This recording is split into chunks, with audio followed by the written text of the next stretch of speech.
Hello students, नमस्कार।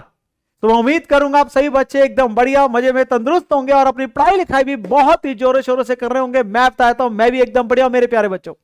इस video के अंदर मैं डिस्कस करने वाला हूं revision test paper of advance accounting, जो कि आपका पेपर नंबर 1 है, जो कि आप लोगों का मैं डिस्कस करने वाला हूं इस वीडियो में मई 2024 अटेम्प्ट का, जो कि हमारे इंस्टीट्यूट ने जस्ट कुछ दिन पहले ही रिलीज किया था। आरटीपीस हमेशा से इंपॉर्टेंट रहते हैं एग्जामिनेशन पॉइंट ऑफ व्यू से, बिकॉज आपके पास काफी बार ऐसा देखा जाता है आरटीपीस से भी सीधा क्वेश्चन पेपर के अंदर में आते हैं। इस वीडियो के आप लोगों को बेटा डिस्क्रिप्शन के अंदर में भी और कमेंट सेक्शन में आप लोगों को टाइम स्टैम्प मिल जाएंगे ऑफ दी जितने भी क्वेश्चन इस आरटीपी के अंदर है, ताकि अगर आप किसी स्पेसिफिक क्वेश्चन को देखना चाहते हैं तो वो भी आप लोगों को देखने को मिल जाएगा। एंड ये सिंस हमारे पास में न्यू कोर्स का पहला अटेम्प्ट होने वाला है, तो आरटीपी की वैसे ही जो इंपॉर्टेंस है वो काफी ज्यादा बढ़ जाती है। तो चलिए मेरे प्यारे बच्चों, शुरुआत करते हैं हम आरटीपी की डिस्कशन की। मैं यहां पर हूं बेटा, that is paper number 1 advance accounting RTP है। क्वेश्चंस आपके पास है, जो सबसे पहले दे रखा है that is MCQ based on case scenario. मैं एमसीक्यू पे एक्चुअली जो केस सिनेरियो वाला मैं इस पे सबसे लास्ट में आऊंगा, ये आपको लास्ट में देखने को मिल जाएगा, डोंट वरी। मैं अभी स्टार्ट सीधा करने वाला हूं बेटा, स्टार्टिंग फ्रॉम आपके पास में जो है part 2 that is descriptive question से। तो मेरा जो क्वेश्चन 1 और क्वेश्चन 2 है basically with respect to your MCQ, मैं उस पर लास्ट में जाकर डिस्कशन करूंगा आराम से। अभी के लिए मैं पहले डिस्क्रिप्टिव क्वेश्चंस पे आने वाला हूं।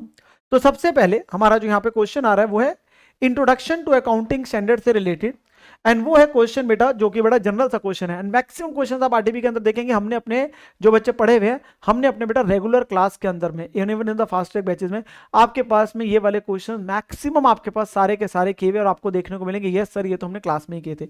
सबसे पहला है what do you mean by carve out and curve in Indians explain. वैसे तो इंडियस को लेके डिटेल में आपको सीए फाइनल में हमें अपने पास इंटरमीडिएट लेवल पे सिर्फ एएस है, बट ये डिफरेंस हमने किया हुआ है। कार्व आउट और कार्व इन का मतलब क्या होता है? कार्व आउट क्या होता है बेटा? कार्व आउट का मतलब होता है जो इंडियस है और जो एएस है, अल्टीमेटली जो हमारे पास में आ रहे हैं उनके अंदर में अगर हम बात करते हैं आईएफआरएस में, और जो आपके पास में इंडियस है उनमें जो वेरिएशंस की बात करी जाती है, किसमें बेटा? वेरिएशंस की बात करी जाती है, डेविएशंस है। और जो कुछ जगहों पे एडिशनल गाइडेंस दे रखी है, जहां पे कुछ एक्स्ट्रा बताया हुआ है इंडियस के अंदर में, दैट इज नोन एज आप लोगों के पास में क्या कहलाया जाता है? Curve in. तो यहां पर मैं अगर मैं आंसर को पढ़ता हूं बेटा, तो वहां पे आप देखेंगे certain changes have been made in the Ind AS considering the economic environment of the country which is different as compare to the economic environment presumed to be in existence by IFRS. तो obviously internationally हमारे पास IFRS आ चुके हैं, India में भी हम Indians लेके आ चुके हैं, बट काफी जगहों में हमने अपने देश के अंदर में इकोनॉमिक एनवायरनमेंट को देखते हुए हमने कुछ चेंजेस की है, डेविएशंस लेके आए हैं। क्योंकि जब आईएफआरएस कंप्लायंस की बात आती थी तो वो कहा जाता था कि आप एडॉप्शन भी कर सकते हो या कन्वर्जेंस भी कर सकते हो। तो इंडिया ने क्या अडॉप्ट किया था बेटा? कन्वर्जेंस। इंडिया ने कन्वर्जेंस करी थी, ना कि एडॉप्शन करी थी टू बिकम आईएफआरएस कंप्लायंट। तो जहां जहां पे हम लोगों ने डेविएशन करी थी डिपेंडिंग ऑन हमारे कंट्री के अंदर इकोनॉमिक एनवायरनमेंट, उसे बोलते हैं हम कार्व आउट, ठीक है ना। So these differences are due to differences in the economic condition जो हमारे इंडिया में है, एंड ये जो डिफरेंसेस आपके पास आ रहे हैं, डेविएशन आ रहे हैं आईएफआरएस के मुकाबले, उसे बोलते हैं कार्व आउट। और जो एक्स्ट्रा हमने लिख के दिया है, जो इवन आईएफआरएस में भी एग्जिस्ट नहीं करता, जो इंडियस में कवर्ड है, उसे बोलते हैं कार्व इन। तो additional guidance given in Ind AS over and above what is given in IFRS is termed as carve in. ये एक्चुअली में कौन कौन से कार्व आउट है, कौन कौन से कार्व इन है, हमारे सिलेबस का पार्ट नहीं है, क्योंकि आप इंडियस की डिस्कशन, आईएफआरएस की डिस्कशन सीए फाइनल में करते होते हैं, वहां पे सीखते हैं। बट डिफरेंस बिटवीन हमारे सिलेबस में तो हमने किया हुआ भी है, यही क्वेश्चन था बेटा यहाँ पे, ठीक है ना। अगला क्वेश्चन आ रहा है बेटा framework for preparation and presentation of financial statements को लेके। यहाँ पे कैपिटल मेंटेनेंस का पॉइंट और बहुत ही आसान सा हिस्टोरिकल कॉस्ट वाला जी। क्वेश्चन है शिवा ने स्टार्ट किया business on 1 April 22 with ₹15 lakh represented by 80,000 units of ₹25 each. तो इस अमाउंट से बेसिकली बिजनेस शुरू हो रहा है, ठीक है जी। एंड वो कहता है during the financial year ending on आपके पास में 31 March 23 he sold the entire stock for ₹35 each. और उसने सारे का सारा स्टॉक जो बेटा वो बेच दिया 35 में।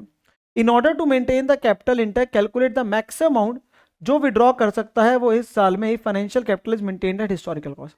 अगर मैं इस क्वेश्चन में बेटा गलती देखूं तो सबसे पहली गलती ये है कि यहाँ पे ये 15 लाख रुपए आपके पास में गलत बैठ रहा है। एक्चुअली में ये आपके पास में होना चाहिए 20 लाख, क्योंकि अगर आपने 80,000 यूनिट्स खरीदे हैं 25 पे तो वो अमाउंट निकल के आता है बेटा 20 लाख रुपए। ये गलती है। तो कुछ जगहों पे आपको पास गलतियां देखने को मिलेंगी, मैं उसे ठीक करवा दूंगा आपके पास में। सो 80,000 इंटू 25 जिससे पैसा शुरू किया वो 20 लाख रुपए बनता है। हमने अपने पास पूरे साल में इनको बेचा 35 में, 10 रुपए फालतू में। अब हमें बताइए कैपिटल अगर इंटैक्ट करनी है तो अगले साल फिर से कितने रुपए चाहिए? 20 लाख ही चाहिए।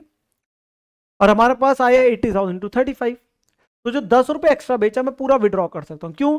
क्योंकि हमारे पास किस पे है बेटा, हिस्टोरिकल कॉस्ट। प्राइस तो बढ़ नहीं रहा, तो अगले साल भी मेरे को, क्योंकि प्राइस तो सेम रहेगा, तो I can withdraw the entire profit, I can withdraw the entire profit. तो वही हम देखते हैं अपने पास आंसर में।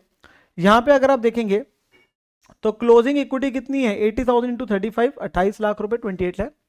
ओपनिंग रिक्वायर्ड इज 20 लाख वही, और आपके पास परमिसिबल ड्रॉइंग कितना कर सकता है, पूरे का पूरा 8 lakh, which is actually your 80,000 into 10। In this case easy हो जाता है, क्योंकि अगर प्राइस चेंज का नहीं है तो आप सीधा ही बोल सकते हैं 80,000 इंटू 10, जो प्रॉफिट कमाया वो सारा विड्रॉ कर सकते हो, क्योंकि अगले साल फिर से आप 20 लाख रुपए आपके पास बचेंगे पॉकेट में, जिससे आप यही तरीके से प्रोसेस चलाते हैं। अगर ऑब्वियसली प्राइस 25 रुपीज से बढ़ जाता है तो मैं कम ही विड्रॉ कर पाऊंगा ना, वो हमारे बाकी वाले होते हैं। देन अगला आ रहा है सर्टेनली, आपके पास क्वेश्चन आ रहा है बेटा एप्लीकेबिलिटी ऑफ इंडियस को लेके। कहता है based upon the criteria for rating of non corporate entity, non corporate entity categorise करने को कह रहे हैं लेवल 1 2 3 4 एंटिटीज में for the purpose of compliance.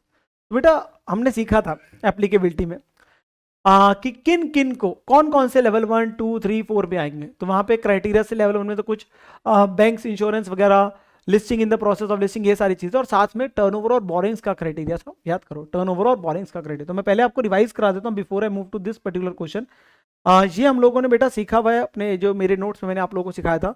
तो ये लेवल 1 में क्या था, स्टार्टिंग के कुछ पॉइंट्स है जिसमें बैंक्स, फाइनेंशियल इंस्टीट्यूशन, इंश्योरेंस वाले हैं, फर्स्ट और सेकंड पॉइंट। मेन है टर्नओवर और बोरिंग्स। टर्नओवर जिनकी 250 करोड़ से ज्यादा थी पिछले साल, वो लेवल 1 में, या बोरिंग्स 50 करोड़ से ज्यादा any time during the previous year, तो वो इस साल लेवल 1 है। और इसका बस आपने 1/5 करते चलना है। तो लेवल 2 में कौन से आएंगे, जिनकी टर्नओवर 50 करोड़ है उससे ज्यादा है, और 50 करोड़ से ज्यादा है बट 250 करोड़ है उससे कम है, और बोरिंग्स क्या होगी 10 to 50। लेवल 3 में कौन सा होगा, 10 to 50 टर्नओवर हो गया, 2 to 10 बोरिंग्स होगी, और जो दोनों पूरे नहीं कर रहे वो आगे लेवल 4 में। तो इसी को ध्यान में रखता है, और इसको लेके हमारा ये वाला क्वेश्चन है जो हम डिस्कस करने जा रहे हैं जी। कहते हैं रामा टेक्सटाइल्स इसकी टर्नओवर अदर इनकम को छोड़ के एक्सीड कर रही है बेटा कितने से, 10 करोड़ से ज्यादा, but does not exceed 50 crore in the immediately preceding house. तो 10 to 50 किसमें था, पहला था 250 से ज्यादा टर्नओवर में, अगला हुआ 50 to 250, ये आ गया तीसरे वाला, तीसरा वाला मतलब आपके पास 10 to 50 करोड़। तो ये लेवल 3 एंटिटी हो गया। कौन सा हो गया बेटा, लेवल 3 एंटिटी आपके पास में आ जाएगा। ठीक है जी, तो आगे वही चीज लिखी है। फिर अगला कौन सा है, स्टार इंडस्ट्रीज जिसकी बोरिंग्स पब्लिक डिपॉजिट मिला के 2 करोड़ से ज्यादा but not in excess of rupees 10 crore eight any time during the immediately preceding. तो बोरिंग सबसे पहली में कितनी थी, 50 करोड़ से ज्यादा, अगली में कितनी हुई 10 to 50, 1/5 किया, अगली में क्या हुई 2 to 10, तो ये किसमें आ गया, थर्ड में आ गया, लेवल 3 एंटिटी अगेन हो गया ये भी, तो लेवल 3 एंटिटी आ जाएगा। ठीक है जी। फिर न्यूमैन इंडस्ट्रीज जिसकी बोरिंग जो है लेस देन ₹50 लाख है any time during the immediately preceding, तो ये तो आपके पास 2 करोड़ से भी कम चला गया, तो इफेक्टिवली आपके पास किसमें आ गया, लेवल 4 एंटिटी में आ गया। बेटा जो क्राइटेरिया तो हम यही मान रहे कि बाकी सारे भी कोई पूरी नहीं हो रही, मतलब टर्नओवर वगैरह भी कम है, बोरिंग्स भी कम है, तो क्योंकि उसी का क्राइटेरिया बोल रहे हैं। अगला कौन सा है, अगला कहता है एसएस फाइनेंस एक फाइनेंशियल इंस्टीट्यूशन है जिसका बिजनेस इन इंडिया है पिछले 10 सालों से, तो फाइनेंशियल इंस्टीट्यूशन आ गया, तो ये तो लेवल 1 हो गया ऑटोमेटिकली, इररिस्पेक्टिव आपके पास टर्नओवर और बाकी चीज को लेके। ठीक है जी। फिर DD finance holding company of SS finance जो आपके पास 0.5 में ऊपर है, पॉइंट आपके पास में जो ऊपर आ रहा है आपके पास में, तो पॉइंट वो डी अबव आपके पास होना चाहिए, entity mention at point D above. ठीक है ना, तो ये आपके पास होल्डिंग कंपनी आ गई, तो जो उसकी होल्डिंग है वो किस में जाएगी अल्टीमेटली, लेवल 1 में। ठीक है ना, लेवल 1 में ही आपके पास जा रही है। ठीक है ना। फिर अगले आगे रिलायबल कोऑपरेटिव बैंक, ऐसा कोऑपरेटिव बैंक जो बैंकिंग ऑपरेशन कर रहा है पिछले 15 सालों से, अगेन लेवल 1। तो बैंक्स, इंश्योरेंस, फाइनेंशियल इंस्टीट्यूशंस, वो वाली सारी किस में आ रही है बेटा, लेवल 1 में ही आती है, तो वो लेवल 1 में होगी इररिस्पेक्टिव ऑफ दी टर्नओवर और दी बोरिंग्स। ठीक है ना, बाकी सबके लिए टर्नओवर बोरिंग का क्राइटेरिया लगता है, तो एक ही आपका क्वेश्चन इस चीज को लेके था। ना अगला क्वेश्चन आ रहा है बेटा कैश फ्लो स्टेटमेंट का, विच इज एक्चुअली और AS3 को लेके बात होने वाली, कैश फ्लो स्टेटमेंट को लेके।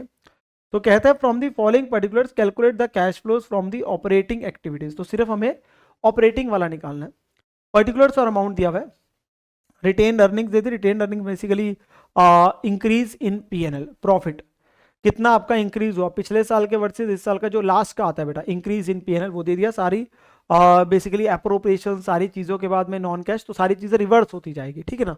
और नीचे कुछ एडिशनल इन्फॉर्मेशन में ये ओपनिंग और क्लोजिंग बैलेंसेज आपको दिए हुए बेटा, डेट्स अगर आप देखेंगे तो वो trade receivable, trade payable, provision for tax, prepare है, ये प्रीपेड है बेटा, कुछ वो गलतियां देखते को मिलती रहेगी वो ठीक करते जाएंगे, और आउटस्टैंडिंग, इतनी ही चीज़ें आपको यहाँ पे लिखी है।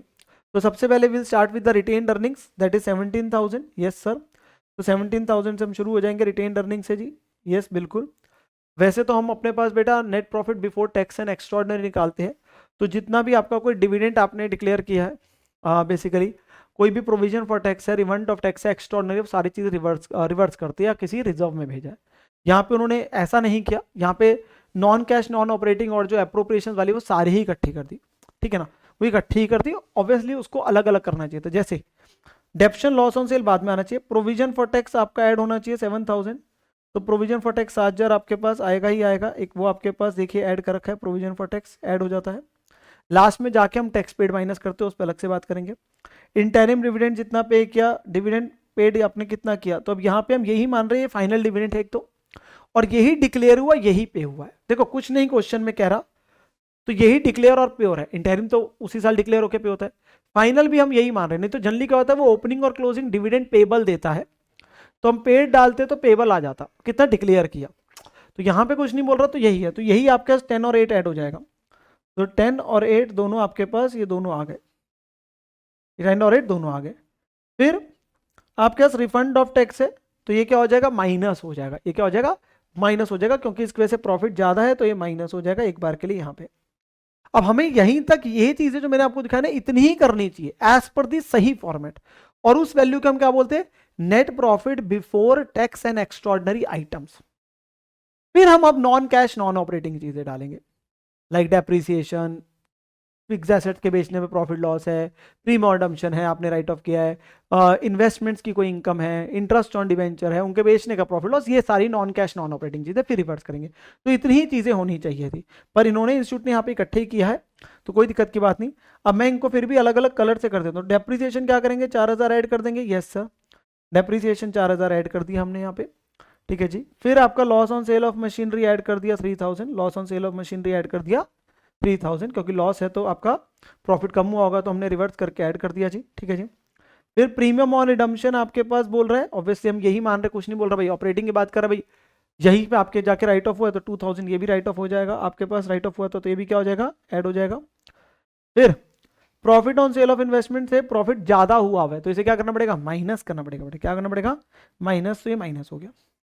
ये सब करेंगे तो आपका क्या निकल के आ जाएगा बेटा, आपका निकल के आ जाएगा operating profit before working capital changes. Operating profit before working capital changes, आप कैलकुलेशंस अपने एंड पे चेक कर सकते हैं कि ठीक है गलत है, बट आपके पास मैं चीजें आपके पास करता जा रहा हूं, ठीक है ना। फिर अब आपके पास में क्या होगा, चेंजेस इन वर्किंग कैपिटल आएगा, जिसमें ट्रेड रिसीवेबल में क्या है, इंक्रीज हो रहा है बेटा, तो इंक्रीज हो रहा है 10 से 12, 2,000 इंक्रीज है, तो क्या करते हैं करंट एसेट्स का सर माइनस करते हैं इंक्रीज, तो आपके पास में इंक्रीज इन ट्रेड रिसीवेबल 2,000 हमने क्या कर दिया, माइनस कर दिया, आप देख सकते हैं।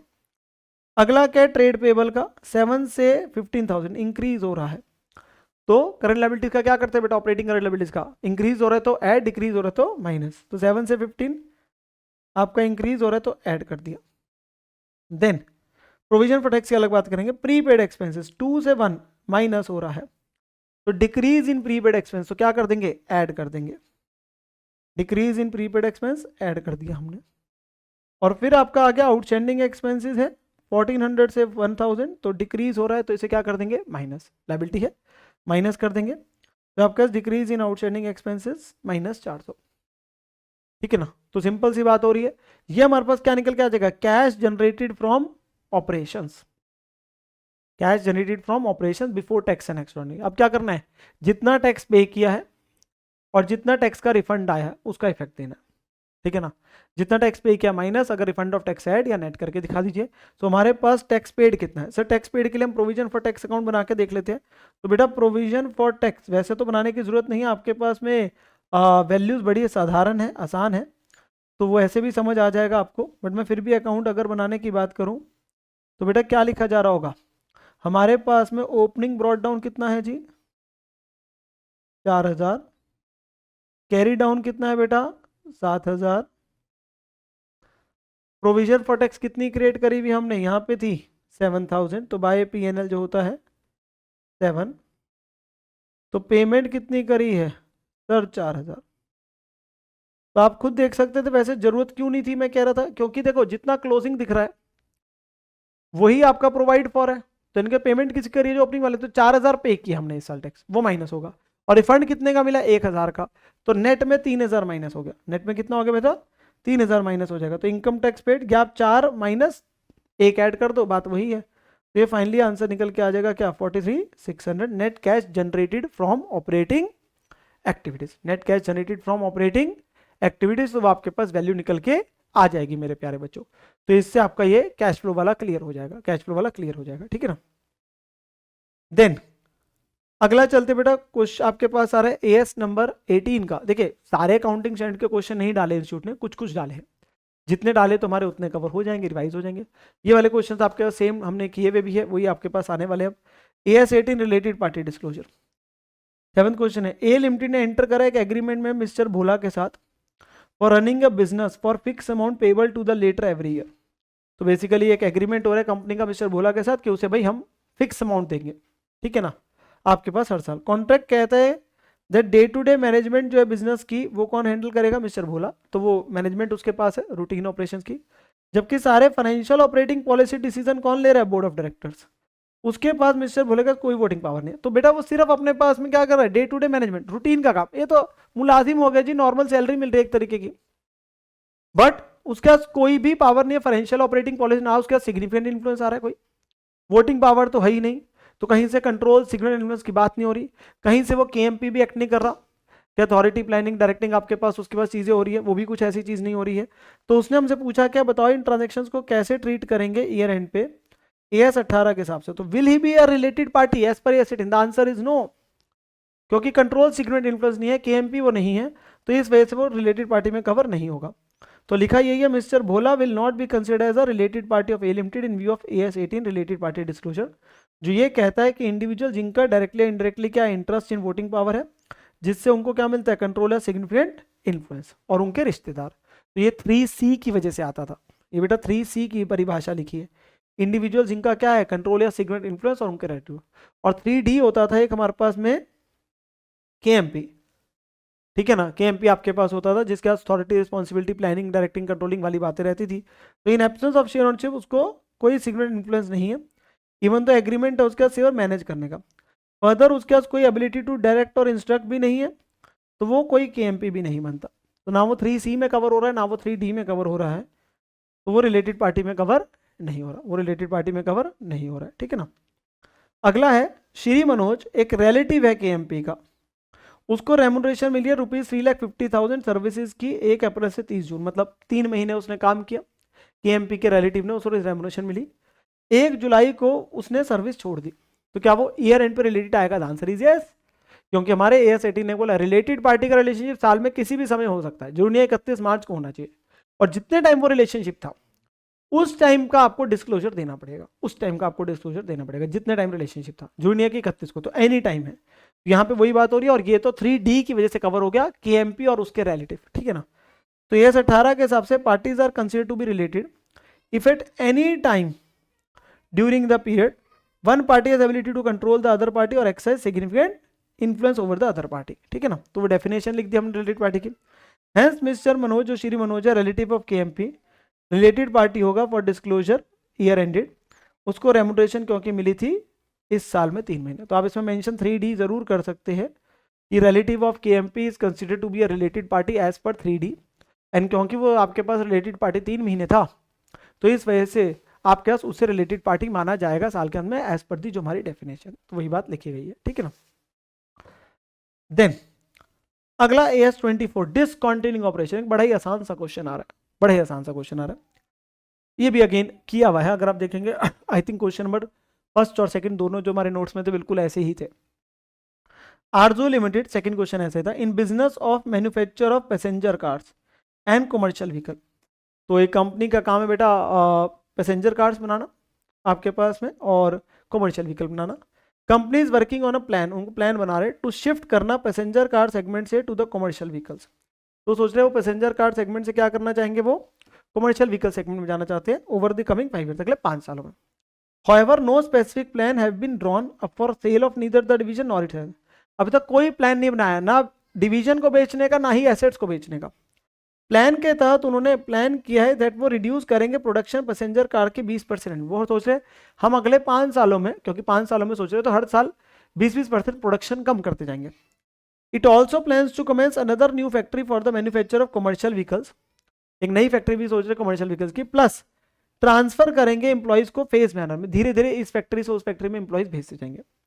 ये प्लान्स अभी तक अप्रूव नहीं हुए हैं बोर्ड ऑफ डायरेक्टर्स के द्वारा, एंड न्यू फैक्ट्री भी शुरू नहीं हुई है, सब कागजी, सब आपके पास में खाली पुलाव है, अभी सिर्फ सोच रहे हैं, कुछ भी अप्रूवल नहीं हुआ, ठीक है नहीं। You are required to comment क्या mere gradual phasing out in itself can be considered discontinuing operation with meaning of AS24, क्या ये डिसकंटिन्यूइंग में आएगा नहीं आएगा। सबसे पहले आप इसमें हमेशा क्या दे सकते हैं, पैरा 3 जो उसमें कहता था बेटा डिसकंटिन्यूइंग ऑपरेशन की क्या परिभाषा है, वो आप अपने पास में मेंशन कर सकते हैं। यहाँ पे आई थिंक वो उन्होंने मेंशन नहीं किया है, तो वो पैरा 3 की आप डेफिनेशन जरूर दे सके, व्हाट इज डिसकंटिन्यूइंग ऑपरेशन। तो उसमें कुछ आपके पास पॉइंटर्स आते थे कि कंपनी जो आपके पास स्पेसिफिक प्लान के तहत जो आपके पास हमने बोला था, ठीक है जी, या वो आपके पास में इकट्ठे में अपने पास बेच रहे हैं, या वो पीस मिल में अपने पास खेल रही है, या वो अबंडन कर रहे हैं, वो आपके पास में एक सेपरेट आपके पास में क्या है, बिजनेस या जोग्राफिकल है, और जिसे ऑपरेशनली और फाइनेंशियली भी आपके पास में क्या किया जा सकता है, वो सेपरेटली आइडेंटिफाई। तो वो 3 पॉइंटर्स थे हमारे, ठीक है ना। और फिर साथ में लिखा जाता है कि मेयर ग्रेजुअल फेजिंग आउट आपका डिस्काउंटिंग में नहीं आता, ये हमें स्टैंडर्ड कहता है, ठीक है ना। तो mere gradual phasing out is not considered discontinuing operation. और कुछ एक्टिविटीज ऐसी और है जिसे स्टैंडर्ड ने साफ बोला है कि डिस्कंटिन्यूइंग में नहीं आती, तो वो कुछ एग्जांपल्स हमने किए थे, जिनमें 4 एग्जांपल्स है। पहला तो वही है ग्रेजुअल और रेवोल्यूशनरी फेजिंग आउट, कि आप अगर अपने पास में बदलाव, रिस्ट्रक्चरिंग, चेंज, बेटा ये तो संसार का नियम है, तो ऐसा नहीं है कि आप कुछ भी बदलाव कर रहे हो तो ऑटोमेटिकली आ जाएगा, जब तक वो डिस्काउंटिंग ऑपरेशन की परिभाषा को फुलफिल नहीं करेगा तब तक वो नहीं आएगा। तो आप ग्रेजुअल एवोल्यूशनरी धीरे धीरे आप करके चेंज कर रहे हो तो वो इसमें कवर नहीं होता, ठीक है ना। या रेवलेटिवली रैपिडली कुछ प्रोडक्ट्स को कर रहे हैं, शिफ्टिंग कर रहे हैं या क्लोजर कर रहे हैं, तो ये आपके कुछ एग्जांपल्स है जिनको बोला गया है कि नॉर्मल परिभाषा में डिस्कंटिन्यूइंग नहीं है अंटिल अनलेस से डेफिनेशन के क्राइटेरिया को फुलफिल करे। तो इस केस में मेयर ग्रेजुअल फेजिंग आउट जो कर रहे हैं वो डिस्कंटिन्यूइंग में नहीं आएगा। कंपनी का जो सोच रहे हैं उसका कोई फाइनल अप्रूवल नहीं है बोर्ड से, दो स्पेसिफिक टाइम बोर्ड एक्टिविटीज, कोई स्ट्रेटेजिक प्लान नहीं है एसेट्स को बेचने का, कोई आपका प्लान अप्रूव नहीं किया गया, कुछ भी नहीं है, और नई सेगमेंट आपके अभी तक शुरू नहीं हुई है, तो कुछ भी नहीं हुआ है। There is not, it's not a discontinuing operation, it's not a discontinuing operation, यही बात यहां पे आ रही है, ठीक है ना। देन अगला हमारे पास आ रहा है बेटा AS13 accounting for investment, accounting for investment का क्वेश्चन बड़ा ही आसान सा है, जो हमारे इंटरेस्ट बेरिंग सिक्योरिटीज है उसको लेके बात हो रही है। ABC लिमिटेड के पास में यहाँ पे हम देखते हैं उसने चीज़ें बताता जा रहा है, हमसे मांग क्या रहा आप देखेंगे, इन्वेस्टमेंट अकाउंट मांग रहा है बेटा value of holding on 31 March 23 using FIFO method. FIFO लगाना है, साल अप्रैल टू मार्च है, साल अप्रैल टू मार्च है। अगर आप चेक करेंगे तो 1 अप्रैल से 31 मार्च तक ईयर है हमारा, जबकि उसने यहाँ पे लिख रहा है इंटरेस्ट कब कब है, 30 जून और 31 दिसंबर। तो ऐसे केस में जब बेटा इंटरेस्ट की डेट ईयर की डेट के साथ सिंक में नहीं आती है तो उस केस में वो ओपनिंग और क्लोजिंग में 3-3 महीने का एक्रूड इंटरेस्ट आएगा, वो ध्यान रखना है।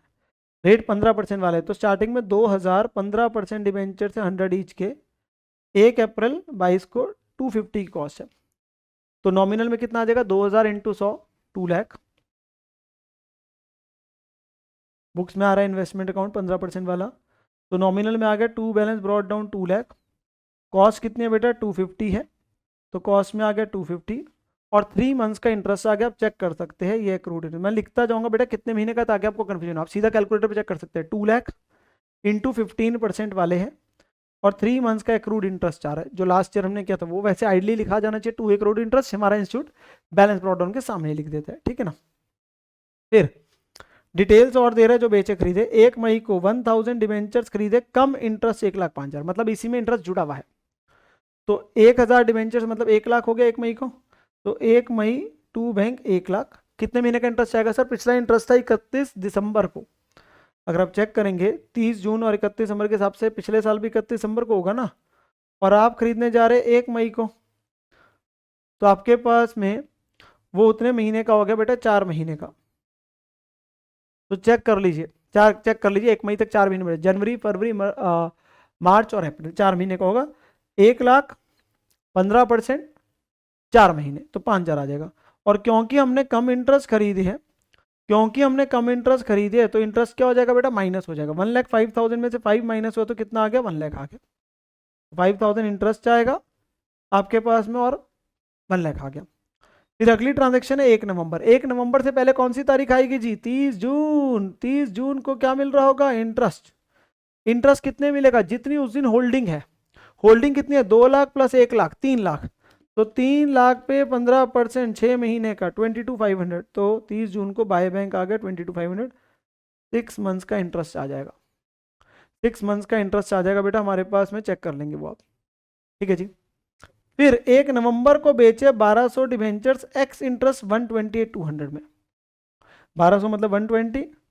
1 नवंबर को बेच रहे हैं बाय बैंक 120 और 120,200। इंटरेस्ट कितने महीने का आएगा? 1 नवंबर है तो 30 जून तक मिल गया था। जुलाई, अगस्त, सितंबर, अक्टूबर, 4 मंथ्स का चेक कर लेंगे आप। 4 मंथ्स का बनना चाहिए 6,000, तो वो आपके पास 6,000 आ जाएगा। अब जब बेचेंगे तो क्या निकालेंगे? Profit loss. प्रॉफिट लॉस निकालेंगे तो मेथड देखेंगे। मेथड कौन सा है? फीफो। फीफो मेथड है तो कौन से लॉट में से जा रहा है? ओपनिंग लॉट में से जा रहा है, जो कि ओपनिंग 2 लाख वाला लॉट था, 2,000 का था। 2,000 डिवेंचर्स मतलब 2 लाख हो गया जो आपके फेस वैल्यू। तो 2.5 लाख अगर कॉस्ट 2 लाख वालों की है या 2,000 की है तो 1200 की प्रोपोर्शनेटली कितनी हुई? आप चेक कर लेंगे तो कितनी आ रही है? 150। बेचा है 128,200 में, क्योंकि एक्स इंटरेस्ट ना आसान हो गया था। तो हमें बेचने में क्या हो गया बेटा? कम पे बेचा है तो लॉस हो गया। तो बाय पीएनएल आपका लॉस आ गया 21,800 1 नवंबर को। तो वो चेक हो जाएगा। हम क्या निकालेंगे? प्रोपोर्शनेट कॉस्ट हमारी कितनी है वर्सेस कितने में बेचा। तो आपके पास क्या आ जाएगा? प्रॉफिट लॉस निकल के आ जाएगा। क्या निकल के आ जाएगा? Profit loss. फिर 30 नवंबर को हमने 500 डिबेंचर्स खरीदे हैं एक्स इंटरेस्ट 54,500 में। ये तो आसान हो गया। तो 500 मतलब 50,000। 30 नवंबर 50,000 कितने महीने का आएगा सर? 5 महीने का इंटरेस्ट आएगा। तो चेक कर लेते भाई, कुछ कुछ बीच बीच में पता चले इंस्टीट्यूट ने गलती करी हो। तो 50,000 इंटू 15% फॉर 5 मंथ्स 3125 है। और एक्स इंटरेस्ट से तो सीधा ही आ गया 54,500। कम में ही माइनस करना होता है, एक्स में नहीं। कोई ब्रोकरेज वगैरह यहाँ कोई है नहीं, ठीक है ना। फिर 31 दिसंबर को 900 डिवेंचर्स को बेचा है कम इंटरेस्ट में 1,18 में। सर 31 को तो इंटरेस्ट में मिल रहा था, 31 को तो इंटरेस्ट भी है और 31 को ट्रांजेक्शन भी है। क्या मानेंगे? पहले आपको लिखवाया हुआ भी मैंने क्लास में। एक्स में वैसे फर्क नहीं पड़ता, कम में फर्क पड़ता है। तो हम इसलिए हमेशा क्या मानते थे बेटा? पहले ट्रांजेक्शन हुई है, पहले बेचने वाला हुआ है, तभी कम इंटरेस्ट का रेलेवेंस है। फिर मतलब ये मान के चलो सुबह आप बेच रहे हो या खरीदने को आता खरीद रहे हो और शाम को कंपनी ब्याज दे रही है, तो ऐसे। तो जब आप अपने पास बेच रहे हो तो क्या होगा? कम इंटरेस्ट का रेलेवेंस ही वहीं आता है। तो 900 मतलब 90,000। ठीक है जी। हमें अपने पास कम इंटरेस्ट 1,18 है तो पहले इंटरेस्ट निकालना पड़ेगा 90,000 पे 15% 6 महीने का 6,750 आया। और 1,18 है तो बेटा 1,18 में से 6,750 माइनस करोगे तो क्या आगे? Cell proceeds. चेक कर लीजिए 1,11,250। अब जब बेचा है तो पहले प्रॉफिट लॉस निकाल लो भाई। अब ये प्रॉफिट लॉस निकालेंगे तो कौन से लॉट में से जाएगा सर? देखिए जरा 2 लाख के लॉट में से हमने 120 का लॉट बेच दिया, तो इसमें से तो 80 का बचा है या 800 वाले। टोटल में तो 90,000 के बेचे 90,900। तो हमने बाकी 10,000 अगले लॉट में से लिया है फेस वैल्यू। तो वो कुछ फर्स्ट लॉट में से, कुछ सेकंड लॉट में से, क्योंकि फर्स्ट लॉट खत्म हो रहा है, अब सेकंड लॉट में जा रहे हैं तो प्रोपोर्शनेट आ रहा है। तो आपके पास क्या आ रहा है? 2.5 लाख अगर 2,000 की है तो 800 की कितनी हुई? तो ये कितनी कितनी आ रही है बेटा? ये निकल के आएगी 1 लाख। चेक कर लीजिए 2,50,000 अगर 2,000 वालों की है, 2 लाख की है तो 800 मतलब 80,000 फेस वैल्यू कितनी हुई? तो 1 लाख। और बाकी अगलों की कितनी थी? 1 लाख 1,000 की है तो 100 की कितनी हुई? या 1 lakh divide by 1 lakh into 10,000। आप नंबर देख लो, फेस वैल्यू देख लो, उससे फर्क नहीं पड़ेगा। तो वो कितनी आई? 10,000। तो 80,000 पहले लॉट से यूज हो रहा है, 10,000 सेकेंड लॉट से यूज हो रहा है। तो हमारे पास टोटल कॉस्ट है 110, बेचा है 111 250 में। तो अगेन बेटा नुकसान हो गया 1,250 का, क्योंकि कम पे बेचा है, क्योंकि कम पे बेचा है तो लॉस आ गया। तो लॉस आ जाएगा आपके पास में, सॉरी आपका प्रॉफिट आ गया, सॉरी आपका प्रॉफिट आ गया। ज़्यादा है बेचा बेटा, वो लिखा लॉस है, मैंने इसलिए गलती से लॉस बोल दिया। बेचा ज़्यादा बेटा, प्रॉफिट आ रहा है। ज़्यादा है बेचा, प्रॉफिट आ रहा है। वो वर्ड गलती से उन्होंने लॉस लिखा हुआ है, इसलिए मुंह से मुंह लॉस बोल दिया, वो प्रॉफिट है। ज़्यादा है बेचा, तो ज़्यादा है बेचा तो बेटा क्या आ गया? प्रॉफिट आ गया। 2 PNL आ रहा होगा 1,250, ठीक है ना। और फिर हमें इंटरेस्ट मिलेगा।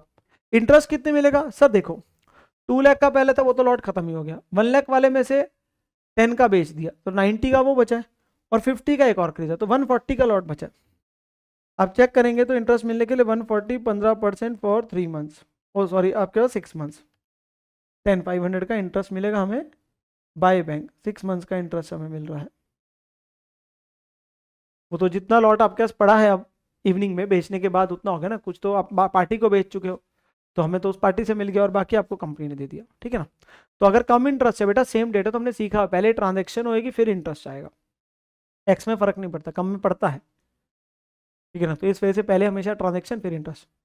अब आपके पास क्या रहा है सर, और कोई ट्रांजेक्शन क्वेश्चन ने दी नहीं है, तो आपके पास में ईयर एंड होगा 31 मार्च को, 140 फेस वैल्यू है, यस सर।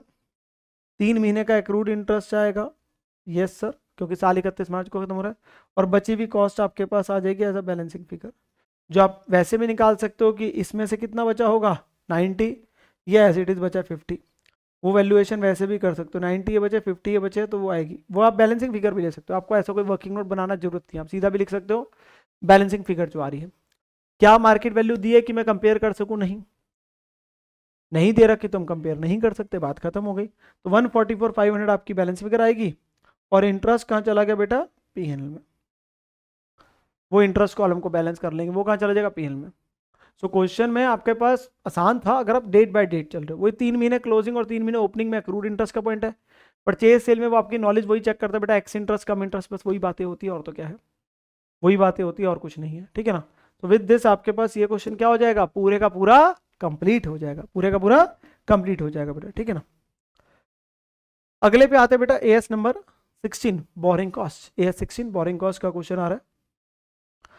क्वेश्चन है एच लिमिटेड ने कंस्ट्रक्शन चालू करी बेटा एक नई बिल्डिंग की 1 अप्रैल 2022 को, उन्होंने एक स्पेशल लोन भी लिया, मतलब स्पेसिफिक बोरिंग ली है 1 अप्रैल को, इंटरेस्ट 12% रेट है उसका तो, और बाकी कुछ नॉन स्पेसिफिक लोन भी है, वो आपके पास 30 लाख का, एक 54 लाख का, 14% 16%। तो इनका हम वेटेड एवरेज रेट निकाल लेते हैं, क्या निकालते हैं, वेटेड एवरेज रेट। कहते हैं जो खर्चा किया बिल्डिंग पे वो कुछ ऐसे डिटेल्स करिए, अलग अलग डेट्स पे अलग अलग खर्चे कर दिए, तो अलग अलग डेट्स पे अलग अलग खर्चे करते हो तो हम क्या निकालते हैं sir, weighted average expenditure, time को देखते हुए। बिल्डिंग कंप्लीट हो गई साल के लास्ट डे, हमें कह रहा है एएस 16 के हिसाब से बताओ कितना इंटरेस्ट कैपिटलाइज किया जाएगा, और एक जनरल एंट्री भी डाल दो जो बिल्डिंग के रिस्पेक्ट की आ रही है, जनरल एंट्री भी डाल दो। तो हम जनरल एंट्री भी देख लेंगे, अभी के लिए पहले क्या करना है बेटा, पहले हमें अपने पास में वेटेड एवरेज खर्चा निकालना है, तो उसके लिए क्या करना पड़ेगा, जो 1 मई को हो रहा है उसके लिए कितना महीने हो गया सर, 11 महीने हो गए, तो हम एक एक करके देखते रहते हैं। जो 1 मई को किया उसके लिए 12 लाख इंटू 11/12 आ गया, वेटेड एवरेज एक्सपेंडिचर देखते जा रहे हैं। 1 जुलाई को जो किया बेटा उसके लिए कितने महीने आ गए, 9 मंथ्स आ गए, 15 लाख इंटू 9/12। 1 अक्टूबर के लिए कितने महीने आ जाएंगे, 6 मंथ्स आ जाएंगे। और जो हमने खर्चा बेटा 1 मार्च को किया 720 का, उस पर 1/12 आ जाएगा 60,000। तो ये बन गया वेटेड एवरेज खर्चा। पहली एट्रीब्यूशन किसको देते हैं, स्पेसिफिक को, दूसरी एट्रीब्यूशन किसको, जनरल को। जनरल बोरिंग के लिए आपके पास 2 लोन है तो उनका वेटेड एवरेज रेट निकलेगा, एवरेज रेट जो होता है, तो वो अल्टीमेटली क्या है, 30 लाख 14% वाला, 54 लाख 16% वाला, तो दोनों का दोनों के से मल्टीप्लाई करेंगे तो 30 लाख का 14% कितना हो रहा है, चेक करते रहो 420, 54 लाख का 16% कितना हो रहा है 864, तो टोटल आ जाएगा 864 प्लस 420, अभी कितनी पे आ रहा है सर, 84 लाख की बोरिंग पे, total interest divide by total boring, तो 15.285 है तो 29% हो गया। आपने 15.285 या वो 286 बन रहा है तो 29% हो गया 2 डेसिमल तक। तो अब हमने क्या करना है, जो 36,35,000 का खर्चा है, 6 लाख बेटा स्पेसिफिक बोरिंग का है, उस पर 12% सीधा लग गया, 6 लाख पे सीधा 12% लग गया, और जो बाकी बचा हमारा उस पर 15.29% हो गया, उस पर सीधा 15.29% हो गया, तो वो डायरेक्टली आपके पास निकल के आ जाएगा, डायरेक्टली आपके पास निकल के आ जाएगा। यहाँ पर में हमारे पास क्वेश्चन जो है वो एक बार के लिए कंप्लीट हो जाएगा, ये वाला पार्ट जो आ रहा है, ये वाला पार्ट जो आ रहा है, ठीक है जी। फिर हमारी जो जर्नल एंट्री आ रही है, जो जर्नल एंट्री आ रही है बेटा, वो जर्नल एंट्री के लिए यहाँ पे इंस्टीट्यूट जैसे मैंने अपने लेक्चर में सीखा, ये एक्चुअली एंट्री थोड़ी सी गलत है, सही एंट्री जो होनी चाहिए वो यही होनी चाहिए, बिल्डिंग टू बिल्डिंग WIP, क्योंकि हम साल के लास्ट डे डाल रहे हैं तो पहले भी तो कुछ एंट्री जल चुकी है, टू बोरिंग कॉस्ट या इंटरेस्ट कॉस्ट। तो टोटल में खर्चा कितना लगा है वो सारों को ऐड कर दो, जो भी चारों खर्चे थे, 12 प्लस 15 प्लस 27 प्लस 720, तो 6120 तो ये खर्चा लगा है। और बाकी हमने बोरिंग कॉस्ट निकाली है 536052, और टोटल में कितना हो जाएगा 5656052। एंट्री ये डलनी चाहिए ideally. Building count debit this to building WIP to borrowing या इंटरेस्ट कॉस्ट। बोरिंग कॉस्ट या इंटरेस्ट कॉस्ट एक ही बात है। इंस्टीट्यूट हमारा ये बोलता है कि मतलब यानी कि आपने पूरे साल जब जब खर्चा किया कोई एंट्री नहीं डाली क्या, तो आइडली वो गलत है। मतलब हमने क्लास में सीखा दोनों ऑप्शन से इंस्टीट्यूट ने करा हुआ है अपने पास अलग अलग टाइम पे। आइडली ये approach is much more preferable, logical and जो सही बनती है। तो बिल्डिंग टू बैंक नहीं होना चाहिए, डाला हुआ है। आप डाल के आएंगे आपको नंबर तब भी पूरे मिल जाएंगे, क्योंकि इंस्टीट्यूट खुद आपको फॉलो करता है। बट इंस्टीट्यूट ने काफी जगह आप तो ये वाली अप्रोच फॉलो करनी शुरू कर दी थी जो मैंने आपको सामने लिखी है, ठीक है। पर इन्होंने फिर से RTP में वही पुरानी अप्रोच से लिख दिया, ठीक है ना। तो वैसे कोई भी करेंगे दोनों में पूरे नंबर मिलेंगे। प्रेफर वो वाली अप्रोच कर दीजिए, मैं सजेस्ट करूंगा जो आपके पास मैंने अभी लिख के दिखाई है, ठीक है ना। तो वो आपकी अप्रोच बेटर है, वो आपकी अप्रोच बेटर है। तो ये हमारा AS 16 का क्वेश्चन हो जाएगा। अगला क्वेश्चन आ रहा है बेटा AS 19 का, लीजेस का, एंड ये भी किया हुआ क्वेश्चन है। क्वेश्चन नंबर 11 कहता है Suraj limited which is to obtain a machine costing ₹30 lakh by way of lease. तो एक मशीन लेने की बात कर रहे हैं 30 लाख रुपीज़ के लीज के थ्रू। इफेक्टिव लाइफ वैसे उसकी 14 साल है मशीन की जो लाइफ है, बट कंपनी उसे चाहती है सिर्फ 3 सालों के लिए। तो सिर्फ 3 ईयर्स के लिए लीज चाहिए, है मशीन की लाइफ 14 साल। एग्रीमेंट एंटर किया है कंपनी के साथ, लीज रेंटल हम 3 लाख देंगे हर साल। N implicit rate of interest हमारा कितना है 15%। चीफ अकाउंटेंट श्योर नहीं है कि ट्रीटमेंट क्या करें इसकी और एडवाइस मांग रहा है। एन्यूटी फैक्टर 15% 3 साल का 2.28 है, तो उसने एन्यू फैक्टर दे दिया जो पी फैक्टर का टोटल है तीनों सालों का। तो बेटा हमारे अब ये ट्रीटमेंट किस पे निर्भर करेगी कि फाइनेंस है कि ऑपरेटिंग है। फाइनेंस लीज के कुछ रोल होते थे कि भाई ओनरशिप चली जाएगी अंत में जाके, ऐसी कुछ बात नहीं लिखी। आपके पास में हम उसे सस्ते में खरीदने का मौका देंगे, हमें आज ही लगता है ऑप्शन को एक्सेस करेगा, ऐसी कोई बात नहीं करी। स्पेशलाइज्ड नेचर का एसेट है, ऐसी कोई बात नहीं करी, तीनों रूल आउट हो जाती है। फिर आता है आपके पास लाइफ को लेके, सब्सटेंशियल पीरियड को कवर कर रहा है वो भी नहीं है। यहाँ 14 साल लाइफ और वो तो 3 साल की लीज पे दे रहा है। यह एक होता है कि जो उससे पैसे आएंगे लीज के, जो पेमेंट करेगा वो प्रेजेंट वैल्यू जो है लीज रेंटल्स की MLP लेसी, वो सब्सटेंशियली कवर करेगा फेयर वैल्यू को, तो वो देख लेते हैं। तो फेयर वैल्यू हमारी कितनी है, एक तरीके से जो कॉस्ट है वो 30 लाख दे रहा है, और प्रेजेंट वैल्यू कितनी आ रही है 3 लाख का 2.28। एन्युटी फैक्टर आपके पास दे ही दिया ना, तो 3 लाख इंटू 2.28 आपके पास बनता है 6,84,000, तो 6.84 लाख। क्या ये सब्सटेंशियली कवर कर रहा है 30 लाख को? नो। हम 80 एंड अबव ऑलमोस्ट 90% तक जा रहा होता है क्वेश्चन, यहाँ तक कुछ भी नहीं है, वो 20-22% के राउंड आ रहा है आपके पास में। तो ये तो आपके पास कवर ही नहीं होगा, तो ये ऑपरेटिंग लीज बन जाएगा। तो as per AS 19 lease finance lease कब होगी, अगर एट द इंसेप्शन स्टार्टिंग में जो present value of lease rentals है वो सब्सटेंशियली कवर कर रहा है फेयर वैल्यू को। तो यहाँ पर में अगर हम देखेंगे 6.84 आ रही है बेटा प्रेजेंट वैल्यू। प्रेजेंट वैल्यू आपकी इतनी है और फेयर वैल्यू आपकी 30 लाख है। तो in the finance lease term should for a major part of economic life भी होना चाहिए, अगर टाइटल नहीं जा रहा। In this case effective useful life कितनी है 14, लब की लीज कितनी है 3 साल। तो देयरफॉर ये कौन सा हो गया बेटा, फाइनेंस लीज नहीं है, कौन सा हो गया, ऑपरेटिंग लीज हो गया। तो कोई भी कंडीशन फुलफिल नहीं हो रही, जो 5 सिनेरियोज दिए होते थे, तो ये ऑपरेटिंग लीज है। और ऑपरेटिंग लीज में क्या होता है, जो खर्चा दे रहे हो, एक के लिए खर्चा एक के लिए इनकम, वो अपनी किताब में बेटा P&L में सीधा लेके चलेंगे एज अ नॉर्मल रेंटल खर्चा, rental income in the ratio of benefit drive, ठीक है ना। तो उस रेशियो में आपके पास चले जाता है, नहीं पता तो स्ट्रेट लाइन हो जाता है। तो lease payment should be recognise as an expense, तो जो दे रहा है उसके लिए वो खर्चा इन द P&L में आ जाएगा आपके पास में, ठीक है जी, on straight line basis over the lease time, unless की कोई सिस्टमेटिक बेसिस हो। मतलब अगर आपको रेशियो ऑफ बेनिफिट ड्राइव पता है तो उस रेशियो में, वरना स्ट्रेट लाइन में था। तो ये क्वेश्चन बड़ा आसान सा हो गया, क्योंकि क्वेश्चन के अंदर में वो ऑपरेटिंग लीज ही बन गया। फाइनेंस लीज बनता होता है तो थोड़ा सा चलो फिर हम अपने पास बात करते हैं कि वो एसेट वगैरह दिखाने की बात करेगा और लायबिलिटी दिखाएगा, तो वो यहाँ पे ऐसा कोई भी बात नहीं आ रही है, कोई भी बात नहीं आ रही, ठीक है ना। अगला क्वेश्चन बेटा क्वेश्चन नंबर 12, इंस्टीट्यूट ने यहाँ पे थोड़ा सा गलत लिख दिया। एक्चुअली में क्वेश्चन AS 26 में कवर किया हुआ हमने, बनता भी AS 26 का, उन्होंने गलती से अकाउंटिंग फॉर अमेलगमेशन लिख दिया। तो AS 26 जो हमारा इनटेंजिबल एसेट्स है ये उसी में हमने कवर किया हुआ है, पहले किसी ओल्ड टाइम पे भी आरटीबी में ही आया हुआ है, तो ये लिख यहाँ दिया। इसमें से सिर्फ एक गुडविल पॉइंट है, बाकी हमने ये AS 26 में ही किया हुआ है, इसमें इंटेंजिबल एसेट्स की ही बातें हो रही है। ये क्वेश्चन आपका किया हुआ है लेक्चर में। तो क्वेश्चन क्या बोलता है, नरेश लिमिटेड की कुछ फॉलोइंग ट्रांजेक्शन्स हो रही है इस साल में 22-23 में। तो 3 आपको ट्रांजेक्शन दे रहा है अलग अलग, ठीक है जी।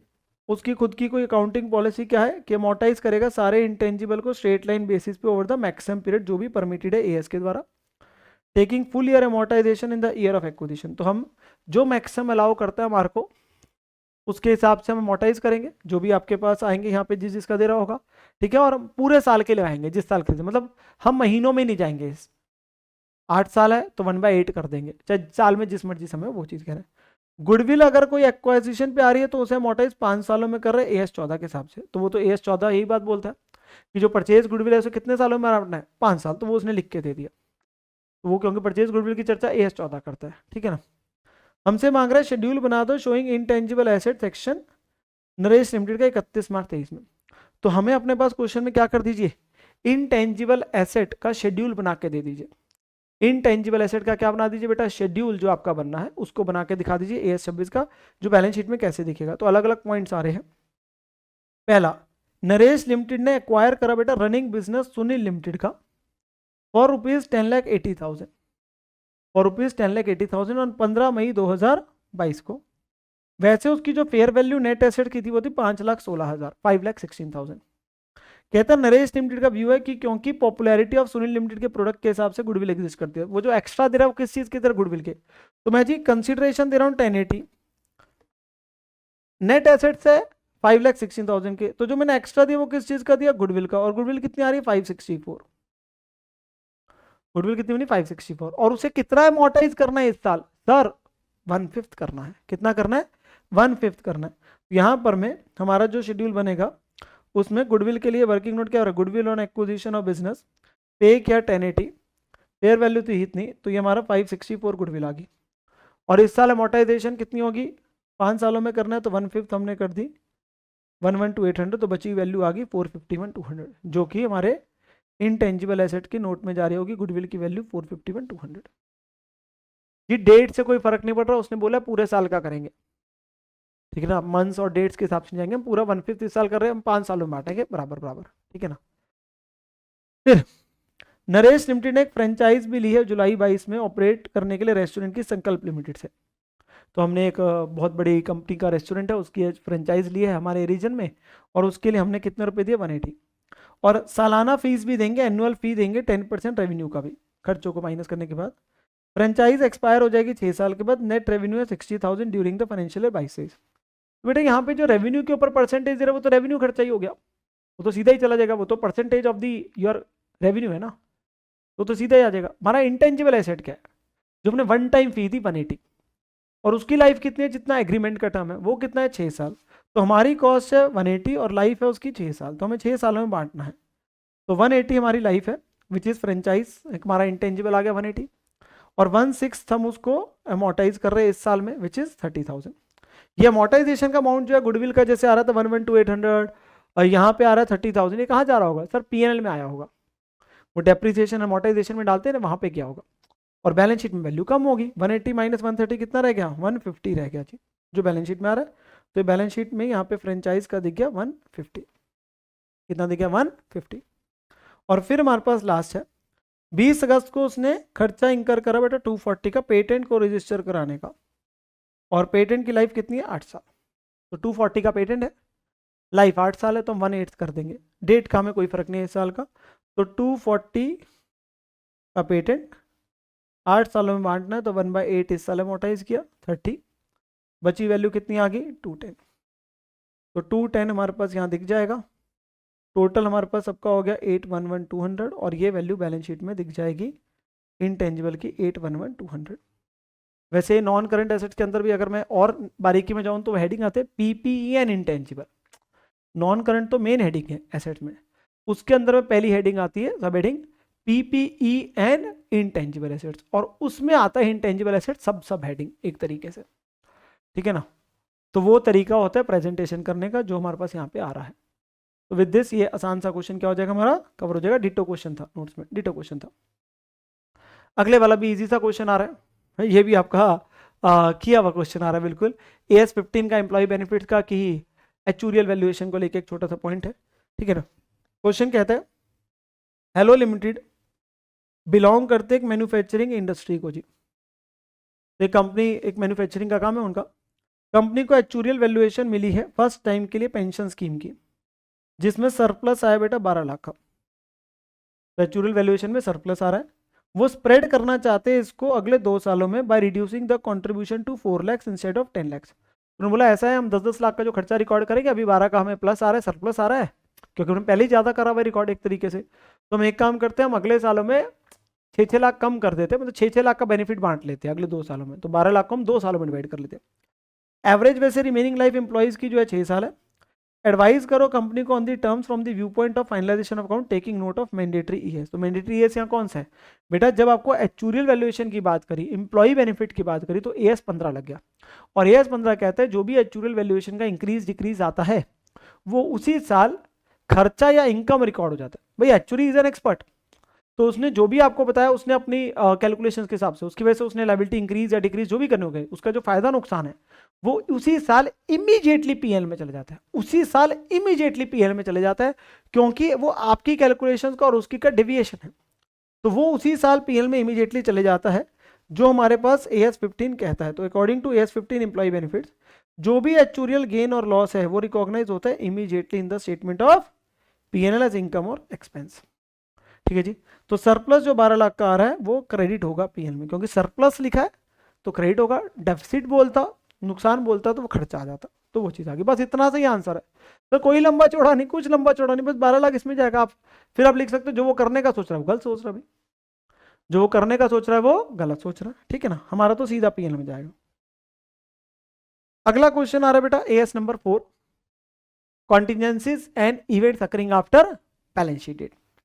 क्वेश्चन कहता है सूर्या लिमिटेड, ये भी अगेन किया हुआ क्वेश्चन है, का फाइनेंशियल ईयर है अप्रैल टू मार्च। उन्होंने फॉलोइंग इंफॉर्मेशन आपको यहाँ पे दी है। कहते हैं अस्यूट, आपसे 2 पॉइंट्स दे रहे हैं, नीचे कह रहे हैं AS 4 के हिसाब से हमें बताओ रीजंस के साथ क्या ये जो इवेंट्स दिए वो कंटिजेंसीज, एडजस्टिंग इवेंट्स या नॉन एडजस्टिंग इवेंट्स है, मतलब क्या है ये आपके पास में बताना। जैसे पहला पॉइंट क्या है, अस्यूट मतलब एक केस फाइल किया जा रहा है अगेंस्ट दी कंपनी की कोई एडवर्टीजमेंट है, फाइल करा पार्टी ने कौन सी तारीख को, 5 अप्रैल को, डैमेजेस क्लेम करे 5 लाख के। अब बेटा हमारा साल अप्रैल टू मार्च है, मतलब हम यही ऑब्वियसली मान रहे हैं वो 31 मार्च 23 को हमारा ईयर एंड हो रहा है, 31 मार्च 23 को एंड ईयर हो रहा है। मतलब ये नहीं है कि आप बोलोगे अप्रैल 23 से 31 मार्च 24 का साल है, वो कहने का मतलब ये 31 मार्च 23 को साल खत्म हो रहा है। जो कोर्ट में हमारे अगेंस्ट में केस दावा रखा गया है, क्लेम फाइल किया जा रहा है, वो साल खत्म होने के बाद कर रहा है। तो is there any contingency condition existing on balance sheet date कि मैं फिर फैसला करूं कि वो एडजस्टिंग है नॉन एडजस्टिंग है, नहीं, there has to be something existing on balance sheet date, तभी तो हम डिसाइड करेंगे। तो ये कुछ भी नहीं है आपके पास आ रहा, तो ये नॉन एडजस्टिंग में ही जाएगा ना। तो ये एक प्रकार की क्या है, सूट जो फाइल वैसे किया जाता है, क्या होता है, कॉन्टिजेंट लायबिलिटी होता है, जो हम AS 29 में भी कवर करते हैं, but it was not existing on the balance sheet date.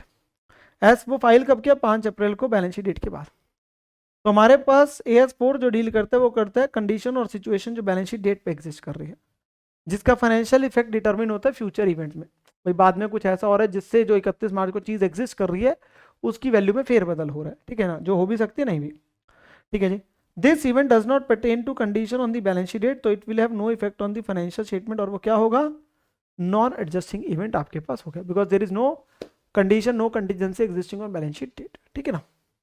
अगर कोर्ट का केस फाइल हो जाता बेटा 31 मार्च से पहले और बोर्ड के अप्रूवल से पहले तक, मतलब हमें अल्टीमेटली क्या है, वो जजमेंट आ चुके कि हम हार चुके हैं, ये लॉयर को ऐसा लग रहा है कि हम हार जाएंगे, मतलब जो भी है, तो 31 मार्च से पहले कंडीशन एग्जिस्ट कर रही है, कोर्ट केस फाइल हो चुका है, और बाद में उसका एडिशनल एविडेंस मिल गया, भाई हाँ देखो केस हार गए, तो आप फिर प्रोविजन बना देंगे। सिर्फ केस फाइल हुआ है लेट से 31 मार्च तक और कुछ नहीं पता है, तो वो कॉन्टिजेंट लायबिलिटी अभी, क्योंकि पता नहीं हारेंगे नहीं हारेंगे कुछ नहीं पता, वो AS 29 बोलता है। तो यहाँ पे तो वो कुछ भी आपका कवर नहीं हो रहा एक प्रकार से, ठीक है ना। फिर कंपनी ने प्रपोजल भेजा है बेटा to sell an immovable property for 45 lakh in March 23। Company ने क्या भेजा, प्रपोजल लिखा है, ऐसा किया हुआ याद आ रहा है, एग्रीमेंट नहीं लिखा, प्रपोजल लिखा है प्रॉपर्टी को बेचने का मार्च में। बुक वैल्यू कितनी है 30 लाख, डीड रजिस्टर कब हुई 15 अप्रैल को। तो 30 लाख की प्रॉपर्टी को बेचने का फैसला किया है 45 लाख में, और उसका प्रपोजल किया है सिर्फ एक प्रकार के लिए आपकी तरफ से प्रपोज किया जा रहा है, मतलब कोई एग्रीमेंट नहीं है, कोई दस्तावेज नहीं है, कोई पक्का नहीं है। तो क्या हम कह सकते हैं कि there is something concrete condition existing on balance sheet date? No, क्योंकि मेयर प्रपोजल एग्रीमेंट नहीं है, तो ये भी आपके पास कवर नहीं होगा, ये भी नॉन एडजस्टिंग में ही आएगा। तो in this case no adjustment to asset liabilities is required as it does not affect the termination and condition जो आपके पास है। It was just a proposal before 31 March, sale cannot be shown in the financial statement for year ended 31 March 23।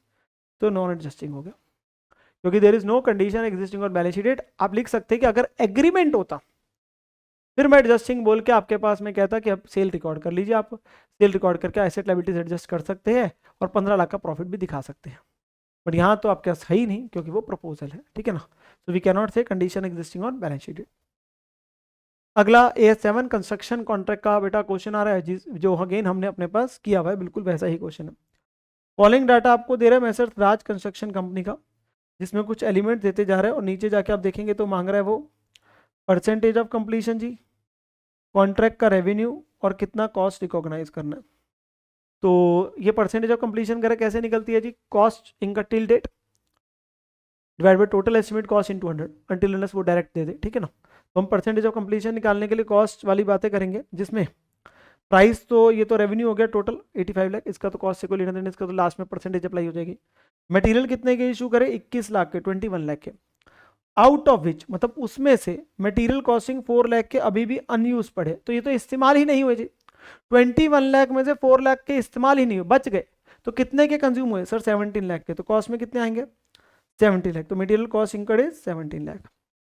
फिर labour का खर्चा कितना हुआ 16 लाख का, जिसमें से 1 लाख अभी भी अनपेड है, जिसमें से अनपेड है तो हम पेड लेते हैं कि कितना बनता है सर, कितना बनता है, तो पे 15 की है बेटा, 1 लाख आउटस्टैंडिंग है तो आएगा तो 16 ही। अगर वो लिखता पेड 16 लाख है और अभी 1 लाख और आउटस्टैंडिंग है तो बोलते 17 लाख का खर्चा है, वो कह रहे 16 लाख का खर्चा है, अभी 1 देना बाकी है, तो पे 15 की है, तो मुझे तो ये चाहिए कितना बनता है, तो बनता तो 16 ही है, तो कुछ नहीं करेंगे। जरूरी थोड़ी ना हर चीज जो दे रखी है उसको प्लस माइनस करने की आवश्यकता है। लैंग्वेज को देखो तो इसमें आउटस्टैंडिंग ऑलरेडी जुड़ा हुआ है, वो पेड नहीं दे रहा, पेड नहीं दे रहा, ठीक है ना। पेड देता तो मैं अलग से ऐड करता, वो खर्चा बता रहा है और कह रहा है इसमें से 1 लाख देना बाकी है। स्पेसिफिक कुछ बेसिकली आपके पास खर्चा क्या 5 लाख का, तो वो भी आपका आ गया।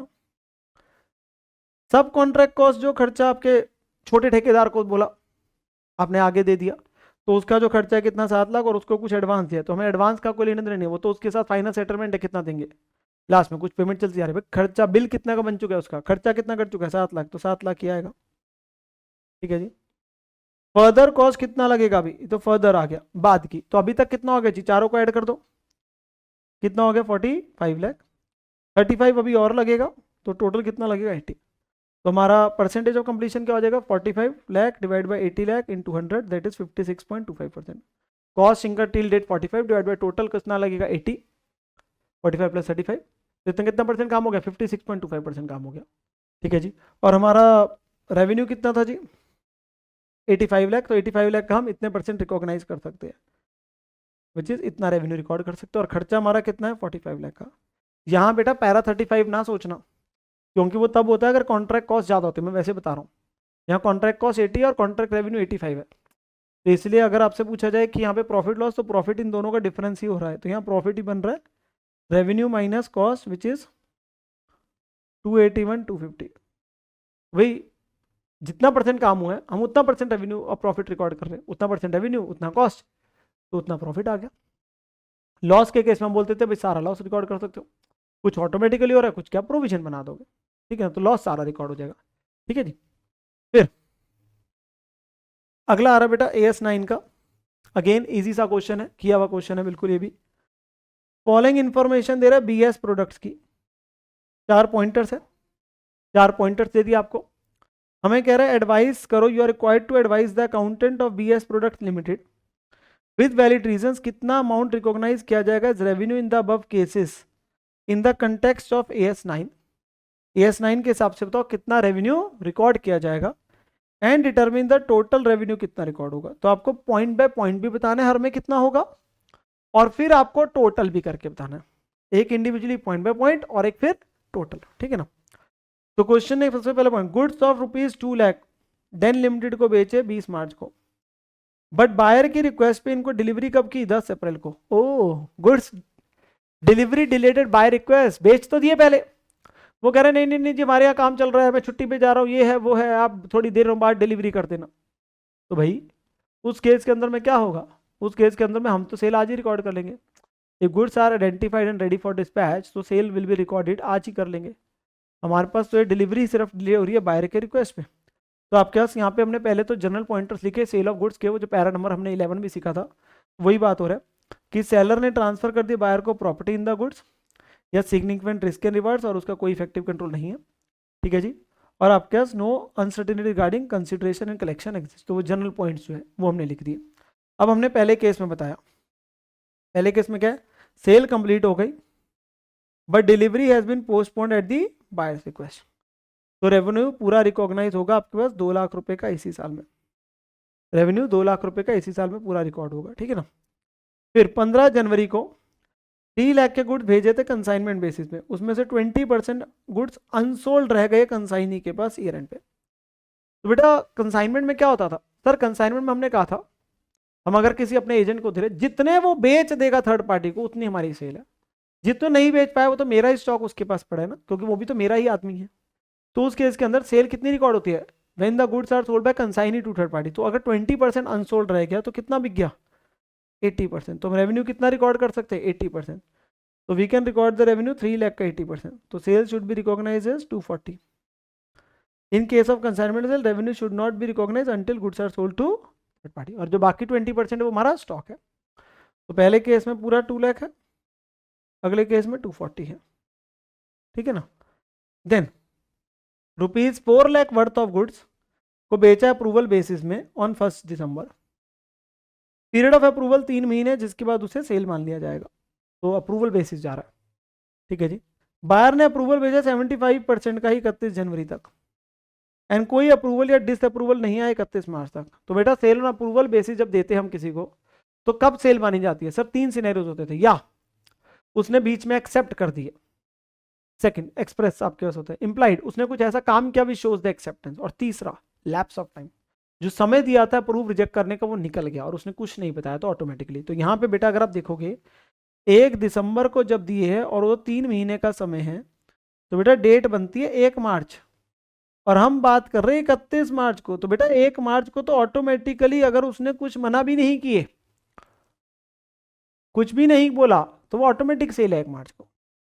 उसने चलो 31 जनवरी को 75% अप्रूव कर दिया, तो वो तो हो ही गई 31 जनवरी को, बाकी 25% भी 1 मार्च को हो जाएगी, कोई 3 महीने खत्म होंगे। तो क्या इस साल में हम सारी रिकॉर्ड कर लेंगे, यस। अगर उस 25% का समय अगले साल जा रहा होता, मतलब जो डेट 3 महीने खत्म हो रही है वो अगले साल होती, तो मैं बोलता सिर्फ 75% इस साल रिकॉर्ड करो। भाई यहाँ 75% तो एक्सप्रेसली उसने अप्रूव कर दिया, 25% का समय लैप्स हो गया, तो सारी ही सेल रिकॉर्ड हो जाएगी, तो पूरी हो जाएगी। तो in case of goods sold on approval basis revenue should not be recognized until they have been formally accepted, या buyer done as act adopting the transaction, या टाइम पीरियड जो है वो लैप्स हो गया, ठीक है ना। तो revenue should be recognise for the total sale of 4 lakh, क्योंकि टाइम पीरियड जो है वो क्या हो गया बेटा, खत्म हो गया, लैप्स हो गया, तो पूरा 4 लाख ही सेल का रिकॉर्ड होगा, पूरा 4 लाख ही 4 लाख ही सेल का रिकॉर्ड किया जाएगा मेरे प्यारे बच्चों, ठीक है ना। हाँ जी, देन अगला point, apart from us BS products limited goods बेचता है डीलर्स को, also one of the conditions of the sale is कि इंटरेस्ट देना पड़ेगा 2% का और डिलेड पेमेंट में डीलर। तो हम डीलर्स को दे रहे हैं आगे अपने कस्टमर्स जो हमारे डीलर्स है, अगर वो लेट पेमेंट देंगे तो उन्हें हमें 2% ब्याज देना पड़ेगा। Percentage of interest recovery is only 10%, that is ₹50,000 on such overdue outstanding due to various reason. भाई हमें लगता है सिर्फ जो इंटरेस्ट बनता है ना उसका सिर्फ हमें ₹50,000 ही मिलेगा, 50,000 रुपीज ही मिलना है। इस पूरे साल में कंपनी रिकॉग्नाइज करना चाहती है सारे इंटरेस्ट को ऑफ 60। भाई टोटल पूरे साल का ब्याज बनता है 60,000 रुपये, जो आपकी कंपटीशन से है, हमें लग रहा है कि हमें सिर्फ 50 मिलेगा। तो बेटा एक हमने पॉइंट सीखा था, certainty of collection. Certainty of collection वैसे पैरा 10 ही बात बोलता है हमारे स्टैंडर्ड का, कि अगर आपके पास में जब आप रेवेन्यू रिकॉर्ड करने जा रहे हो, अगर उसी समय लग रहा है कि पार्टी पैसे नहीं देगी तो रेवेन्यू रिकॉर्ड मत करो। तो जितने का आपको लग रहा है कि पार्टी पैसे देगी उतना ही रिकॉर्ड करो। बाद में जाके लगता है कि पार्टी आपके पास पैसे नहीं देगी तो प्रोविजन ना हो, पहले सेल रिकॉर्ड करो फिर प्रोविजन हो। बट जिस दिन आप रेवेन्यू रिकॉर्ड करने जा रहे हो, अगर उसी दिन लग रहा है नहीं देगी तो रिकॉर्ड ही मत करो। तो उतने का ही करो जितना भैया मिलना है। तुम्हें कितने मिलने की उम्मीद है? 50 की। यहाँ 10% का रेलिवेंस नहीं आ रहा, 2% का रेलिवेंस नहीं आ रहा, क्योंकि उसने अमाउंट ही दे दिया। उसने अमाउंट ही दे दिया, बोलता है बनता 60 है, रिसीव हमें उम्मीद है 50 की। वैसे तो 10% से मैच नहीं कर रहा, ठीक है ना, तो वो तो चांसेस की बात कर रहा है, तो हमें तो सीधा अमाउंट जो उसने अमाउंट ही दे दिया। तो यहाँ पर मैं where the ability to assess ultimate collection with reasonable certainty is lacking at the time of raising claim. मतलब अगर आपको पैसे मिलने का जो बात हो रही है कि पैसे मिलेंगे, वो लैक कर रहा है, मतलब एग्जिस्ट नहीं कर रहा है। किस समय? रेवेन्यू रिकॉर्ड करते हैं, क्लेम रेज करते समय रेवेन्यू रिकॉग्निशन को क्या करते हैं? Postpone.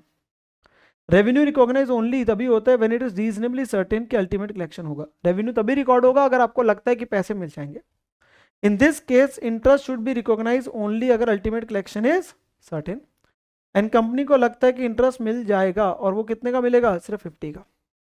Based on the past experience आपके पास delayed payment by agent certain only to the extent of this amount and not 60. Therefore, interest income of 50 should be recognized in the books for the year ended 31st March. तो हमें 50,000 ही मिलने की उम्मीद है, तो हम 50,000 का रेवेन्यू रिकॉर्ड करेंगे, ठीक है ना। तो टोटल कितना कितना बन गया आज बेटा चारों पॉइंट्स का? 2 लाख, 240, 4 लाख और 50, तो टोटल बन गया 890। इस साल का रिकॉर्ड किया जाएगा, इस साल का रिकॉर्ड किया जाएगा, ठीक है ना। तो वो चीज़ आपके पास आ रही है, तो टोटल आपका क्वेश्चन कंप्लीट हो जाएगा, टोटल आपका क्वेश्चन कंप्लीट हो जाएगा, ठीक है ना। अगला आ रहा है AS21 का।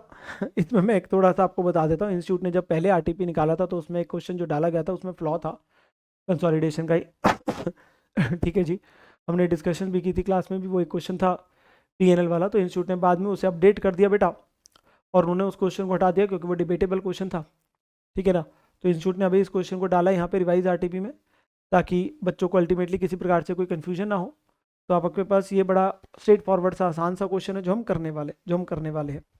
तो क्वेश्चन कौन सा है बेटा? AS21 consolidated financial statements. Question है जूम लिमिटेड ने एक्वायर करे 70% शेयर स्टार लिमिटेड के 30 पर शेयर में। बैलेंस शीट दे रहा है बेटा स्टार लिमिटेड की, जिसमें क्या है उसके टोटल में 15 लाख शेयर है 10 each के, debenture, trade payable, PP, investment, current asset और लोन एडवांसेस।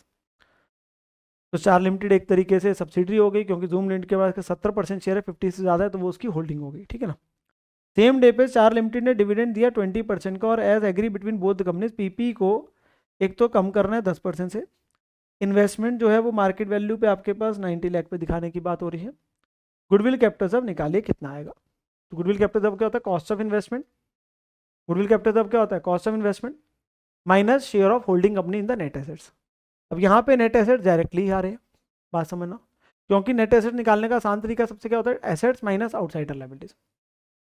रादर देन हमारी जो अप्रोच पूरे चैप्टर में चलती है, अलग अलग डेट्स होते हैं तो हम बोलते हैं कैपिटल प्लस प्री प्रॉफिट्स, वो हम AOP बनाते होते हैं। यहाँ तो सेम डे है, उस दिन के नेट एसेट्स ही दे रहे डायरेक्ट, तो सीधा हो जाएगा। पर लेंगे रिवाइज वैल्यूज पे, ऑब्वियसली अगर अपडेटेड हो रहे वहाँ पे भी हम रीवैल्यूएशन को करते हैं तभी तो प्री प्रॉफिट्स में, तो यहाँ पे आपके पास डायरेक्ट वैल्यूज आ जाएगी। तो PP हमारे पास कितना? 1 करोड़ 5 लाख। अगर मैं देखूँ बेटा तो 1 करोड़ 5 लाख हम नेट एसेट निकालना चाहते हैं, में हमने कितना कम करना है बेटा? उसने बोला है 10%, 1050, तो बचा कितना? 9450। तो PP की वैल्यू लगाई 9450। इन्वेस्टमेंट्स की वैल्यू उसने बोली है 6750 दिख रही है, पर लगानी कितनी है? 90 लाख, तो सीधा ही 90 बोल दी, 90 आ गया। तो जो अगर अलग से बता रहा है तो अलग से लेंगे रिवैल्यू, वरना बुक वैल्यू। ये दोनों आगे 1 करोड़ 2 लाख और 33 लाख, ये सीधा आगे 1 करोड़ 2 लाख और 33 लाख, चारों को ऐड करेंगे तो ये बन जाएगा total asset 3 crore 90 lakh 50,000 total assets. Outsider liabilities में क्या क्या बेटा? डिवेंचर्स और ट्रेड पेबल्स है, ये आपके पास में आ गए। तो डिवेंचर्स और आउटसाइडर लायबिलिटीज है 15 लाख और 8250, तो 15 लाख और 8250 आपके माइनस हो गए, तो आपके ये क्या आ गए? नेट एसेट्स आ गए। क्या आ गए? Net asset. पर इसमें हमारा कितना परसेंट हिस्सा है? 70%। तो हम 70% हमारा जो हिस्सा आ रहा है वो यहाँ पे आ जाएगा 1 करोड़ 55 लाख 40,000। चेक कर लीजिए, 1 करोड़ 55 लाख 40,000, तो ये वैल्यू आ जाएगी, ठीक है जी। तो ये हमने यहाँ पे वैल्यू डाल दी। हमने कितने में एक्विजिशन करी थी सर? 30 पर शेयर के हिसाब से। 70% शेयर खरीदे तो कितने शेयर हुए बेटा? सर 15 लाख शेयर है टोटल कंपनी के, हमने 15 लाख शेयर्स के 70% खरीदे हैं। 15 लाख टोटल शेयर है, उसका 70%, मतलब कि हमने 10,50,000 शेयर खरीदे हैं। और कितने में खरीदे हैं? 30 में। तो 3 करोड़ 15 लाख वैल्यू आ गई। 3 करोड़ 15 लाख, 15 लाख शेयर्स का 70% का 30 पर शेयर के हिसाब से। बट उस कंपनी ने क्या दिया? डिविडेंड। और ये प्री एक्विजिशन हो गया भाई, जिस दिन एक्विजिशन करी उस दिन डिविडेंड मिल रहे तो उससे पहले पीरियड का है ना, तो आपकी कॉस्ट को क्या करना पड़ेगा? कम करना पड़ेगा। कॉस्ट को क्या करना पड़ेगा? कम करना पड़ेगा। जब कॉस्ट को कम करोगे, जब कॉस्ट को कम करोगे तो क्या होगा? जितना डिविडेंड मिला इसको, तो कितना मिला है सर? 20% रेट है। डिविडेंड किस में मिलेगा? जो आपकी शेयर वाली वैल्यू है। तो हमारे पास में अगर देखोगे, आप 1.5 करोड़ का 20% बोल सकते हो और उसका 70% भी करना पड़ेगा, या पर शेयर चले जाओ। इन्होंने पर शेयर किया, शेयर है 10 रुपये का, उसका 20%, तो 2 रुपीज़ पर शेयर है। और हमने खरीदे कितने शेयर है? 10,50,000। तो 10,50,000 इंटू 2 हो गया 21 लाख प्री एक्विजिशन डिविडेंड। तो कॉस्ट से कम होगी, यस सर, 2 करोड़ 94 लाख। नहीं तो इसके निकालने का दूसरा तरीका बताओ भाई। देखो 15 लाख शेयर है, 10 रुपये के हिसाब से है, इसका 20% डिविडेंड दे रही है कंपनी, और उसका हमें कितना मिलेगा? 70%, क्योंकि हम तो 70% मालिक है, ठीक है ना। तो वैसे निकाल लो तब भी यही वैल्यू आएगी, तब भी यही वैल्यू आएगी, 21 लाख ही निकल के आएगा, ठीक है ना। चेक कर लीजिए, चेक कर लीजिए, तो यही वैल्यू आएगी और आपकी गुडविल निकल के आ जाएगी, क्योंकि अपने पैसे ज़्यादा दिए, ठीक है ना बेटा। वो जो प्री प्रॉफिट्स में से माइनस करते हैं डिविडेंड का, वो तब कर रहे होते हैं क्योंकि आपके पास में जब हम एओपी बनाने की बात करते हैं तो एक इफेक्ट वहाँ भी देते हैं। यहाँ पे वो नहीं हो रहा ना, क्योंकि यहाँ पे वो एओपी वाला मसले से नहीं आ रहे हम लोग। वो आपके पास में एंट्री डल ही चुकी है, वो तो बैंक कम हो ही चुका है, जो भी है प्रॉफिट्स का भी इफेक्ट हो चुका है, तो वो वाला रूट नहीं आ रहा। पर कॉस्ट से हम कम करते हैं, वो तो आता ही आता है, तो हमने कॉस्ट से कम कर दिया, ठीक है ना। अगला क्वेश्चन फुल फ्लेजिड, अगर मैं बोलूँ तो काइंड ऑफ एक बड़ा क्वेश्चन जो हमारे पास फुल फ्लेजिड आ रहा है बैलेंस शीट बनाने का, जो शेड्यूल 3 के हिसाब से कंपनी की। एंड सेम क्वेश्चन आपके पास में मैंने क्लास में ही करवाया भाई, तो क्लास के क्वेश्चन में ही है, ठीक है ना। उल्टा कि इसमें एलिमेंट थोड़े से उन्होंने कम ही डाल दिया उसके मुकाबले, पर काफ़ी सारी चीज़ें वही वाली है। क्वेश्चन है एक्वा लिमिटेड की ऑथोराइज कैपिटल दे रहा है बेटा एक, तो divided into 5 lakh shares of 10 each. Ledger balances दे रहा है ईयर एंड के, जिसमें काफ़ी सारे लेजर बैलेंसेस इस पेज पे दिख रहे हैं आपको, काफ़ी सारे इधर भी है, फिर नीचे कुछ पॉइंटर्स भी है। हमसे क्या मांग रहा है? स्टेटमेंट ऑफ पीएनएल आप देखेंगे इस साल की, और बैलेंस शीट। तो पीएनएल और बैलेंस शीट मांग रहा है आपके पास क्वेश्चन में। आपको क्या दिया बेटा? ट्रायल बैलेंस, बैलेंस शीट, और नीचे कुछ एडजस्टमेंट है। वो एडजस्टमेंट किस किस चीज़ के? देखो, एक इन्वेंट्री क्लोजिंग स्टॉक दे रहा है बेटा, वो लोअर के हिसाब से वैल्यूड है 7,05,000। कुछ आउटस्टैंडिंग लाइबिलिटीज दे रहा है, वेजेस के और बिजनेस एक्सपेंस। तो क्लोजिंग स्टॉक के दो इफेक्ट कहाँ थे sir? Change in inventory PNL में, बैलेंस शीट में करंट एसेट। खर्चों का आउटस्टैंडिंग क्या होगा सर? एक तो खर्चे बढ़ जाएंगे रिस्पेक्टिव, साथ में बैलेंस शीट में अदर करंट लाइबिलिटी। डेप्रिसिएशन लगानी है, plant and machinery, engineering tools, furniture, fixer, खर्चा आ गया पीएनएल में, और एसेट की वैल्यू कम हो जाएगी पीपी में। प्रोवाइड करना है 25,000 डाउटफुल डेट का, ट्रेड रिसेबल का खर्चा, और डेटर में से माइनस करके दिखाएंगे। इनकम टैक्स की प्रोविजन बनानी है 30%, खर्चा आ जाएगा पीएनएल में, पीबीटी के बाद जब प्रोविजन माइनस करते हैं, और साथ में शॉर्ट टर्म प्रोविजन में आ जाएगा। और ट्रांसफर करना है 10,000 रिजर्व में, तो प्रॉफिट कम करेंगे और रिजर्व बढ़ा देंगे, प्रॉफिट कम करेंगे और रिजर्व बढ़ा देंगे, अप्रोप्रिएशन है। तो यही कुछ एडजस्टमेंट दिए। अब हमने क्या करना है बेटा? एक एक करके देखते जाते चीज़ें। एडजस्टमेंट्स के मैं बोलूँगा, मैं 2 टिक लगा दूंगा, और फिर हमारे पास जो पीएल और बैलेंस शीट हम सिंगल सिंगल टिक करते जाएंगे, देखते जाएंगे, ठीक है ना। तो सबसे पहले हम क्या करते हैं बेटा? जो यहाँ बैलेंस शीट दी हुई है देखेंगे, ये पीएनएल है, हम एक एक करके देखते जाएंगे। पीएनएल से लेट से शुरू करते हैं।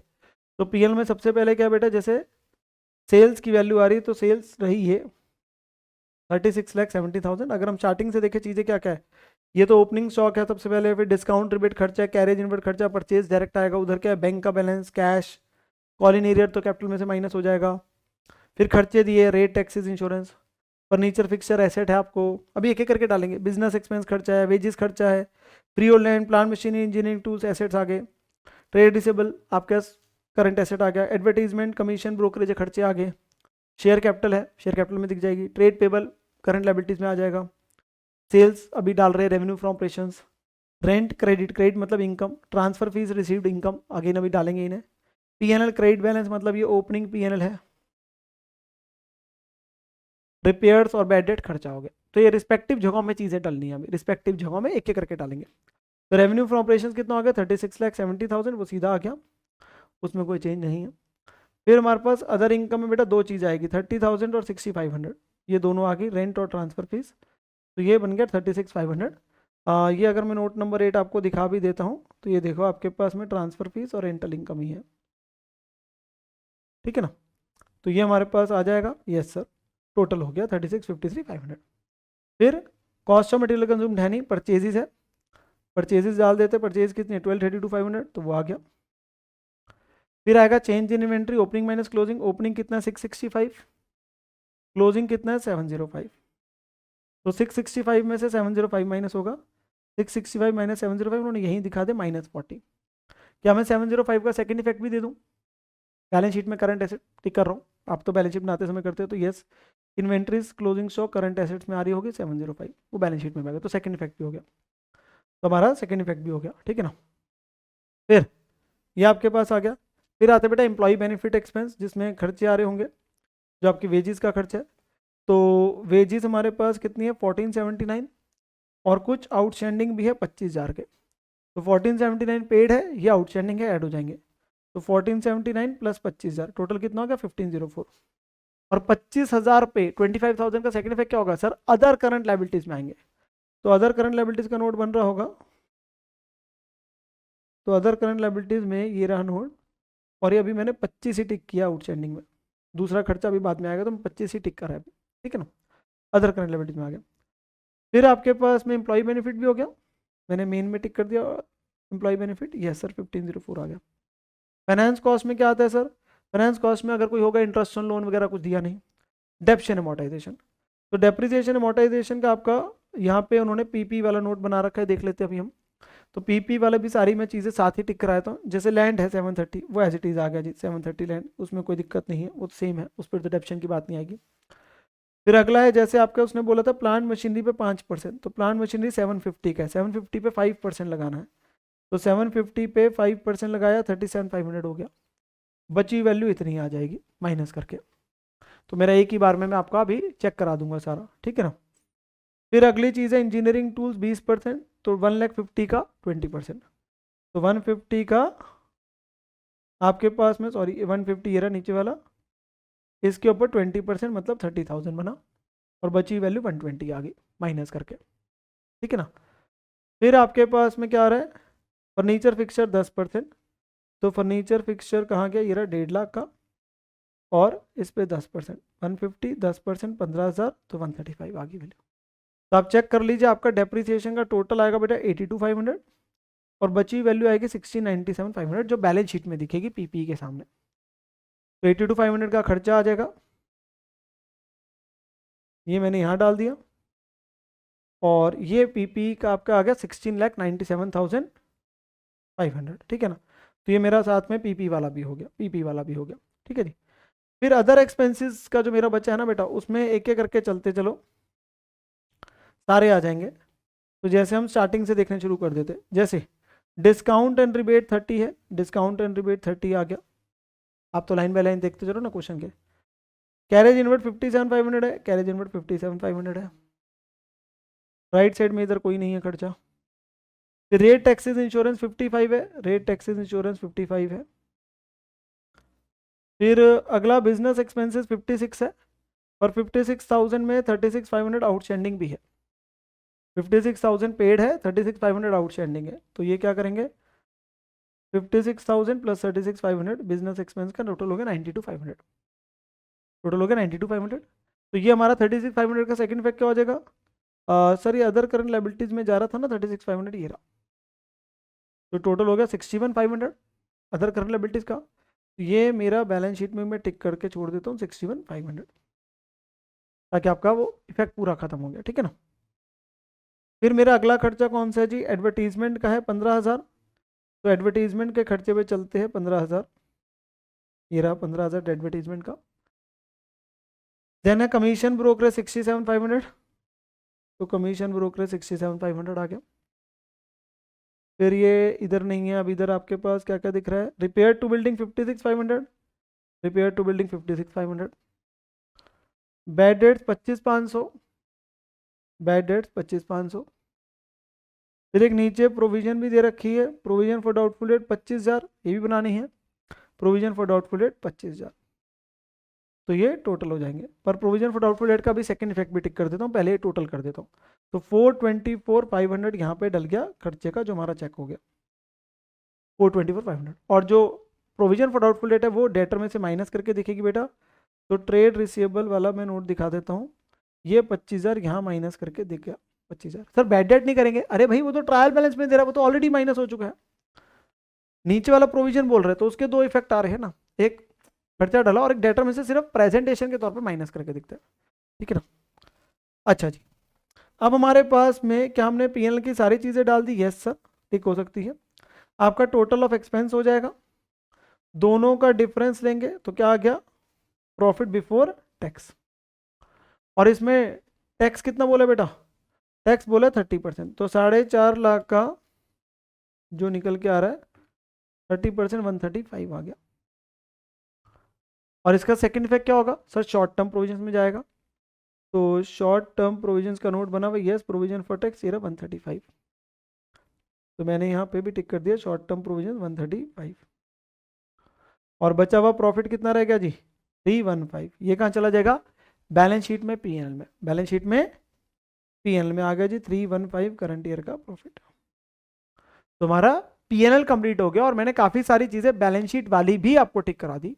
अब हमारी बची हुई बैलेंस शीट की चीजों पे चलेंगे, बची हुई बैलेंस शीट की चीजों पे आएंगे हम लोग, ठीक है ना। सो अब हमारे पास सबसे पहले हम चलते बेटा स्टार्टिंग विद द कैपिटल। हमारे यहाँ जितने ये आए थे एडजस्टमेंट उनके सेकंड फैक्ट ले लिए, बस एक लास्ट चीज बची है रिजर्व वाली, उस पर मैं आगे आऊंगा बेटा। सबसे पहले ऑथराइज कैपिटल आपकी दिखाई जाएगी क्योंकि वो दे रहा है डिस्क्लोजर के लिए, 5 लाख शेयर्स ऑफ 10 ईच है, तो वो ऑथराइज दे रहा है, तो वो प्रेजेंटेशन होगी 50 लाख। इशूड सब्सक्राइब में अगर आप देखेंगे हमारे टोटल में शेयर कैपिटल उसने दी है 2 लाख शेयर्स ऑफ 10 ईच के हिसाब से 20 लाख, ठीक है ना। बट कुछ कॉल इन एरियर भी है, कितने का, 2 रुपये पर शेयर के हिसाब से 10,000। तो इशूड तो आपके पास 2 lakh shares of 10 each 20 again presentation के लिए, पर जो कॉल्ड एंड पेड अप है, जिसे आप called and paid up 20 lakh minus 10,000 करके दिखा दो, या मैं बिल्कुल सही तरीके से बोलूँ तो एक ये भी अप्रोच है, हमने बात भी करी हुई है क्लासेस में। सब्सक्राइब भी अब फुली पेड 195 वाले फुली पेड है, क्योंकि 2 रुपये के हिसाब से अगर 10,000 नहीं मिले तो यानी कि 5,000 शेयर्स पे पेंडिंग है कॉल, यानी कि 1,95,000 पे पूरे पैसे आ गए, और जो बाकी 5,000 रुपये उस पर 8 रुपये ही आए हैं।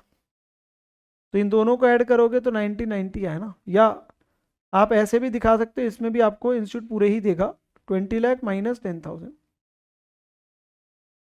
90 बात वही हो रही है कॉल्ड एंड पेड अप। तो वो एक चीज़ आ रही है आपके पास में, subscribe and fully paid, subscriber not fully paid, एक वो हो गया, या called up minus call in year करके पेड अप आ गया 90। तो ये बैलेंस शीट में वैल्यू दिख जाएगी 19,90,000। रिजर्व एंड सरप्लस में बेटा क्या क्या दे रखा है सर, पीएनएल का बैलेंस था कितना 67,000, तो 67,000 पीएनएल आया ओपनिंग। करंट ईयर का कितना आया 315 जो आया था आपका कहाँ से, बेसिकली पीएनएल से। और एक अप्रोप्रिएशन थी 10,000 रिजर्व में भेज दो, तो रिजर्व में भेजोगे तो प्रॉफिट क्या किया कम, और रिजर्व बढ़ा दिया, तो यहीं दिखेगा दोनों effect, P N L to general reserve हो रही है ना, तो पीएनएल कम हो गया और जनरल रिजर्व बढ़ गया, तो यहीं दिख रहा है वो, यहीं दिख रहा है। तो पीएनएल का बैलेंस दे गया 372, तो टोटल हो गया 382। डिविडेंड वगैरह दिया नहीं, डिविडेंड डिक्लेयर देता तो वो भी होता, वो पेड अप कैपिटल पे लगता 1990 पे आइडली, उस पर आती वैल्यू, हमें कुछ ना बोलता तो उसका क्या करते, प्रॉफिट कम करते और अदर करंट लायबिलिटी में दिखाते डिविडेंड पेबल, ठीक है ना, वो है नहीं, तो 382 ये भी आ गया, ठीक है जी। देन नॉन करंट लायबिलिटीज में कुछ है नहीं, लॉन्ग टर्म होने, ट्रेड पेबल डायरेक्टली आगे 240,500, ट्रेड पेबल डायरेक्टली आगे, other current liability short term provisions पहले ही आ चुके हैं, ये हमारा टोटल हो गया किसका, इक्विटी एंड लायबिलिटी साइड का, इक्विटी एंड लायबिलिटी साइड का बेटा। देन एसेट साइड में पीपी ऑलरेडी हो चुका है, इन्वेंट्री ऑलरेडी हो चुका है। हमारा ट्रेड रिसीवेबल का बैलेंस कितना बेटा, ये रहा 4,05,000, तो 4,05,000 हमारा ट्रेड रिसीवेबल का बैलेंस है, उसमें से प्रोविजन हमने माइनस करके दिखाई तो कितना रहेगा 375,500, तो ये भी आ गया। बची हुई चीज़ देख लेते क्या रहेगी इस पेज की, तो ये सारी ही टिक्ड है, इधर आ गया बेटा कैश 11 और बैंक का डेबिट ही है, मतलब ऑब्वियसली आपके पॉजिटिव बैलेंस है। क्रेडिट मीन्स आपका फिर ओवरड्राफ्ट होता तो आपका शॉर्ट टर्म बोरिंग में हम दिखा रहे होते काइंड ऑफ, तो 20 और 11 दिखा देंगे, 11 और 20 31। तो ये आपके पास आ जाएगा 31, बैलेंस शीट आपकी टैली हो जाएगी। 28,09,000 28,09,000 चेक कर लेंगे, आपका टैली हो जाएगा, कंप्लीट हो जाएगा जी, ठीक है ना।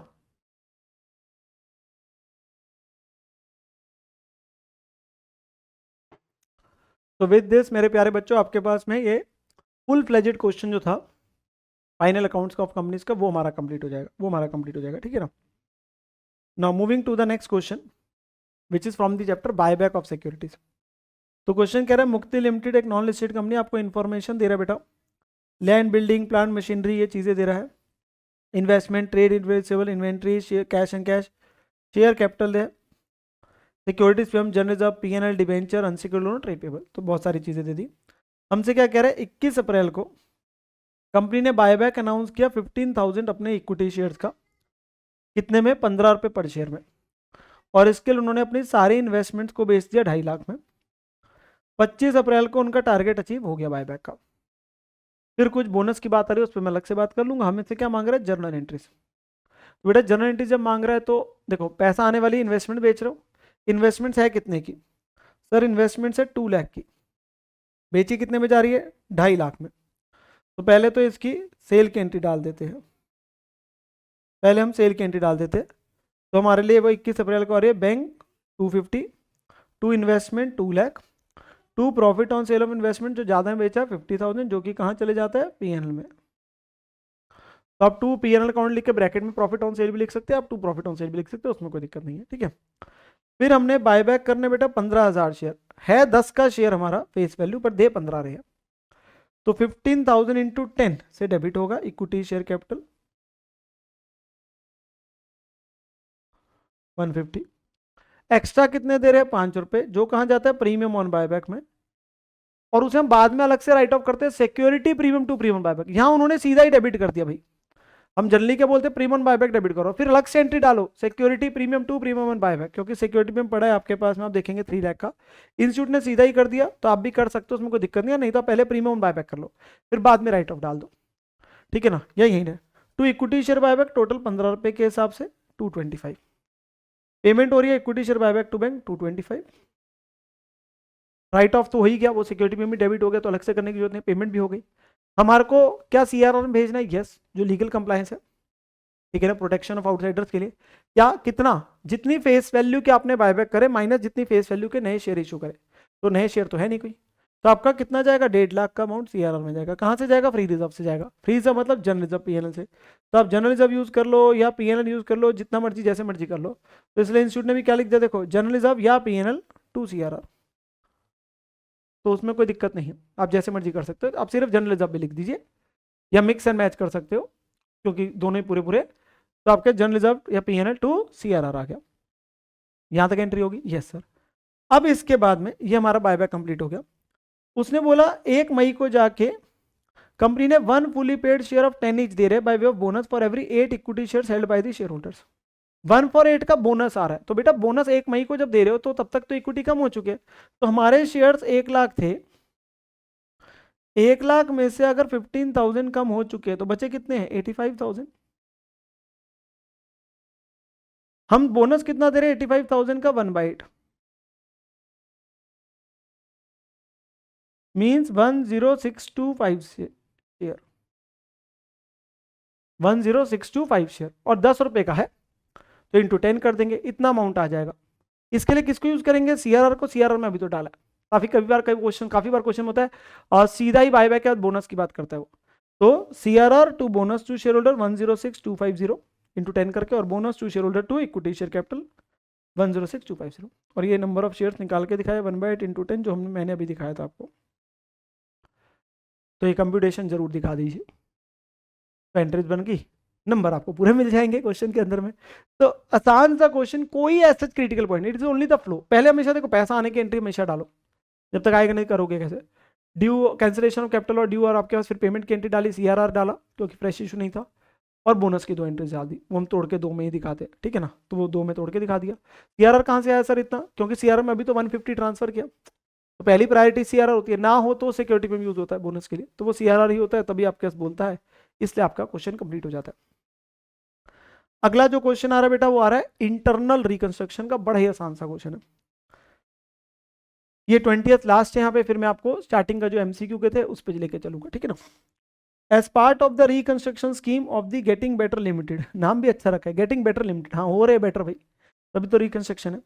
फॉलोइंग टर्म्स पर एग्रीड अपॉन, तो यहाँ कुछ पॉइंटर्स दे रहा है, फर्स्ट सेकंड थर्ड। हमसे क्या मांग रहा है बेटा, journal entries in the books of the getting better limited company based on above scheme, तो हमसे जर्नल एंट्रीज मांग रहा है, तो एक एक पॉइंट पढ़ते जाएंगे और एंट्री डालते जाएंगे। सबसे पहले शेयर होल्डर्स को मिलेंगे in lieu of their present holding, जो उनकी है 10,000 शेयर्स ऑफ 50 ईच, तो हमारे शेयर होल्डर्स है बेटा, उनके पास ना अभी के लिए 10,000 शेयर 50 वाले, वो उनको क्या दे रहे हैं हम उनके बदले, 15,000 शेयर दे रहे हैं 10 वाले, तो अभी है 10,000 शेयर 50 वाले, तो उतने से डेबिट हो जाएगा, तो ये शेयर कैपिटल डेबिट हो गई, 15,000 आपके पास, सॉरी कितने हैं 10,000 50 वाले हैं, तो उतने से वो डेबिट हो गए, 5 लाख 50 वाले हैं। क्या दे रहे हैं उनको, 15,000 शेयर 10 वाले, 2 शेयर कैपिटल आ गया ₹10, 15,000 शेयर 10 वाले। इंस्टीट्यूट को लिखना चाहिए था बेटा 2 इक्विटी शेयर कैपिटल, मतलब शेयर इक्विटी लिखा है तो इक्विटी होना चाहिए था, ठीक है ना। तो ये आपके पास आ गया। और क्या दे रहे हैं, 12% प्रेफरेंस शेयर दे रहे to the extent of 2/5 of the total equity share, तो जितने हमारे इक्विटी शेयर्स है उसका आपका 2/5 के प्रेफरेंस दे रहे हैं, तो 12% प्रेफरेंस शेयर कैपिटल आ गया। तो हमारे पास अगर देखे जाएंगे तो 5 लाख की वैल्यू क्या है, तो 5 लाख का 2/5 कितना होगा बेटा, 2 लाख।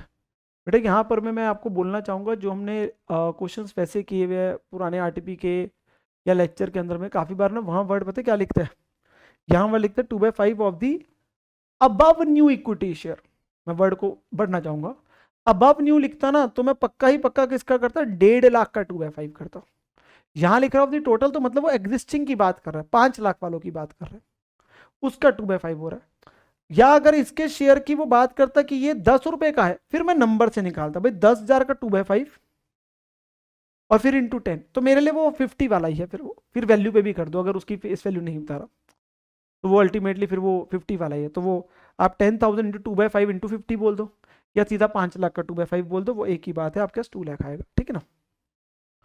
फिर पे करेंगे 50,000 और बाकी कहाँ भेजेंगे, रिस्ट्रक्शन, मतलब बाकी उनकी तरफ से वेवर आ गया, फॉरगोइंग आ गई, तो 50,000 टू बैंक आ गया, वो सामने नहीं लिखा, वो यहाँ पे आ रहा है, और बाकी रिकंस्ट्रक्शन में बैलेंसिंग फिगर चलेगी कितना, 1 लाख, ठीक है ना। तो मैंने जो जो छोटे छोटे पॉइंट्स है वो भी आपको कवर कर दिया यहाँ पे कि क्या क्या हो सकता था, और ठीक है ना। फिर आगे अगली एंट्री भी देखते हैं। 8% प्रेफरेंस शेयर कैपिटल अभी 3 लाख की है, कह रहे हैं उन्हें राइट डाउन करके ले जाओ कितने पे, ₹50 पे, वैसे उनकी फेस वैल्यू 100 है, तो अभी तो ये 100 रुपए वाले, मतलब ये 3,000 शेयर है 100 वाले, उनको क्या दे रहे, 3,000 शेयर 50 वाले दे रहे, बाकी 50 वेवर हो गया।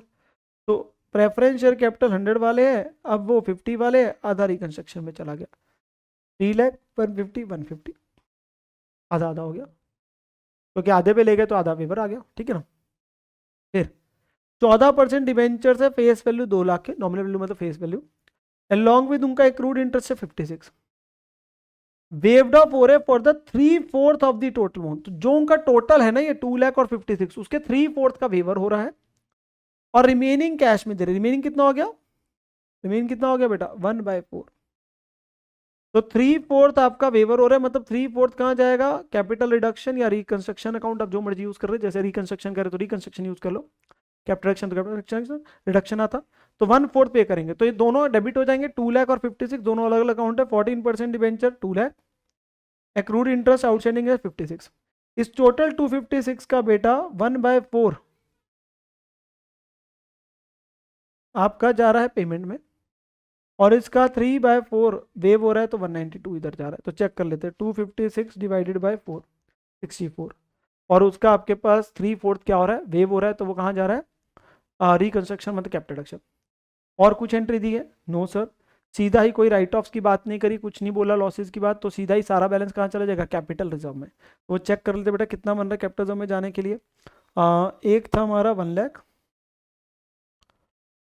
एक हमारा कितना है 150, तो 1 लाख प्लस 150 प्लस 192, तो रिकंस्ट्रक्शन टू कैपिटल्स ऑफ 442, ये निकल के आ जाएगा तीनों एंट्रीज का total. Reconstruction to capitals off, या आप कैपिटल रिडक्शन यूज कर सकते हो, पर वैसे क्वेश्चन ने बोला था बीच में एक जगह आप रिकंस्ट्रक्शन अकाउंट में भेज दीजिए, तो जब क्वेश्चन स्पेशली किसी अकाउंट का इस्तेमाल कर रहा है तब उसको यूज कर लीजिए। नहीं तो हम बोलते हैं अगर नहीं बोलता तो आप कैपिटल रिडक्शन यूज करो या रिकंस्ट्रक्शन यूज करो, एक ही बात है। लिख रहा था तो हमने इसलिए रिकंस्ट्रक्शन यूज कर लिया। बैलेंस कैपिटलिज्म में चला गया, यहाँ कोई राइट ऑफ लॉसेज वगैरह की बात नहीं करी कि वो पहले राइट ऑफ करता फिर भेजता, यहाँ सारा ही चला गया। ठीक है, तो क्वेश्चन हमारा ये वाला क्या हो जाएगा, कंप्लीट हो जाएगा। चलिए जी, अब हम बेटा किस पे आएंगे, जो हमारे स्टार्टिंग के क्वेश्चन आ रहे बेटा, that is about the MCQs जो बचे हुए हमारे हैं। लास्ट में अगर आप देख लेंगे बेटा तो हमारा सारा ही कंप्लीट हो गया था, सारा ही वो एंड तक आ गए थे हम लोग। ठीक है ना, तो हमारा जो बचा रह गया that is we are pending with the MCQ part, तो हम उस पर चलते हैं एंड उसको कंप्लीट कर लेंगे हम लोग अब। ठीक है जी, तो ये केस स्टडी MCQ है। केस स्टडी MCQ के अंदर भी अगर मैं बात करूँ, उन्होंने क्या किया, बस एक पहले वाले कोई केस को थोड़ा सा करा है, जो उसके अंदर सेकंड और थर्ड है वो तो डायरेक्ट ही है। ठीक है ना, फर्स्ट वाला भी आसान है, हम आराम से डिस्कस करते हैं। तो क्वेश्चन कह रहे हैं कंपनी है RTS लिमिटेड, जिसे RTS या कंपनी करके बोला गया, मतलब दोनों में से कोई भी नाम आगे इस्तेमाल हो सकता है। उसका काम है engage in the business of manufacturing of equipment या कंपोनेंट्स। तो उसका बेसिकली काम है इक्विपमेंट बनाना, कंपोनेंट्स बनाने का काम है जी। ठीक है, कहते हैं कंपनी का कॉन्ट्रैक्ट है इंडियन रेलवेज के साथ ब्रेक कंपोनेंट का, which is structure such that. तो उनका कॉन्ट्रैक्ट है इंडियन रेलवेज, मतलब वो अपना जो कंपोनेंट बनाते हैं वो इंडियन रेलवेज को सप्लाई करते हैं, जो ब्रेक कंपोनेंट वो बनाते हैं। कंपनी की जो ऑब्लिगेशन है वो डिलीवर करने के कंपोनेंट को to the railway stock yard. तो जो RTS कंपनी है बेटा, उनको डिलीवर करना है कंपोनेंट को, किसको, रेलवे स्टॉक यार्ड को। While the delivery terms are ex works, तो डिलीवरी टर्म एक्स वर्क है। एक्स वर्क का बेसिकली मतलब होता है हमारा, मतलब हमारे गोडाउन से निकलने तक की है, मतलब लेके जाने की जिम्मेवारी और उसका खर्चा बायर का हो गया। ठीक है ना, company is responsible for engaging a transporter for delivery, मतलब कंपनी आपके पास जो है एक रिस्पॉन्सिबल है ट्रांसपोर्टर को अरेंज करने के एक बार के लिए।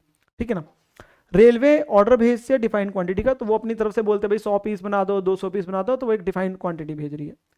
कंपनी मैन्युफैक्चर करती है रिक्वायर्ड क्वांटिटी को, वो उसको बनाती है एंड इन्फॉर्म करती है रेलवेज को for carrying out the infection, और फिर वो उनको बताते हैं भाई आके आप इंस्पेक्शन कर लो, भाई चेक कर लो ठीक बना नहीं बना। रेलवे के रिप्रेजेंटेटिव विजिट करते हैं कंपनी की फैक्ट्री को और इंस्पेक्ट करते हैं कंपोनेंट्स को और मार्क कर लेते हैं हर कंपोनेंट को with a quality check sticker. तो जो उनके रिप्रेजेंटेटिव है जिनको ऑथराइजेशन है वो आते हैं, चेक करते हैं, और जो उनसे उनकी तरफ से ओके होते हैं, अप्रूव होते हैं, उस पर क्या लगाते रहते हैं, स्टिकर लगा देते हैं कि यस हमारी तरफ से ये ओके हो गया, मतलब क्लियर होगी जी बात। गुड्स एक बार अगर इंस्पेक्ट कर दी रेलवेज ने, they are marked with a hologram sticker to ear mark for delivery identification by the customer when they are delivered to the customer location. तो बेसिकली एक बार अगर वो इंस्पेक्शन होगी तो उसके बाद वो उनका एक तरीके से स्टैंप लग गई जी, स्टिकर लग गया कि यस अब तो ये सीधा जाएगा कस्टमर की लोकेशन पे, बात खत्म हो जाएगी आपके पास में, ताकि वो आइडेंटिफिकेशन उनकी हो सके कस्टमर के एंड पे जहां जाना है। ठीक है, कंपनी अपनी तरफ से इनवॉइस रेज कर देती है, जैसे ही वो गुड्स को क्या करती है, डिस्पैच करती है। जैसे ही डिस्पैच करती है तभी इनवॉइस रेज हो जाता है हमारा।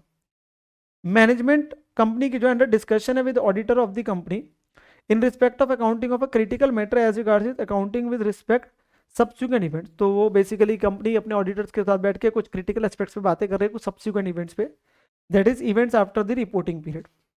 दे have been checking as to which one of the following events after the reporting period provides evidence of the conditions that existed at the end of the reporting period. तो वो कुछ चीज़ें basically check कर रहे हैं 31 मार्च को कि कौन कौन सी ऐसी चीज़ें जो कंडीशंस हमारे पास में अल्टीमेटली क्या है, एग्जिस्ट करती है 31 मार्च को। ठीक है ना, जिनका फर्क पड़ सकता है आने वाले समय पे। तो या तो वो कह रही है नेशनलाइजेशन और प्राइवेटाइजेशन बाय द गवर्नमेंट अगर हो जाए, आउट ऑफ कोर्ट कोई सेटलमेंट हो रही है लीगल क्लेम की, राइट इशू करती है company, work force strike four करती है, या एक प्लान अगर वो अनाउंस करती है बाय डिसकंटिन्यूइंग ऑपरेशन। तो उसने ना एक जनरल सी आपके सामने चीजें छोड़ दी, जनरल सी चीजें छोड़ दी। ठीक है ना, अभी 2 पैराग्राफ और है, ये दोनों इंडिपेंडेंट पैराग्राफ है, ये दोनों इंडिपेंडेंट पैराग्राफ है। एक ग्रांट को लेके बात होगी बेटा, एक ये और किसी चीज को लेके है। ठीक है ना, मैं आपसे पहले पॉइंट पे आ रहा हूं जो कि बड़ा सरल सा है, जिसमें आप देखेंगे ना जो उसने वो सब्सिक्वेंट इवेंट्स की बातें करी उसका कोई लेना देना नहीं हो रहा। एक बार से कह रहा है when should RTS limited recognise revenue as per the accounting standards notified under the companies accounting standard rules 2006। पहले तो इंस्टीट्यूट ने यही गलत लिख दिया, क्योंकि जो बेटा नोटिफिकेशन हमारे पास रिवाइज हो गई थी वो 2021 में एक प्रकार से हो गई थी।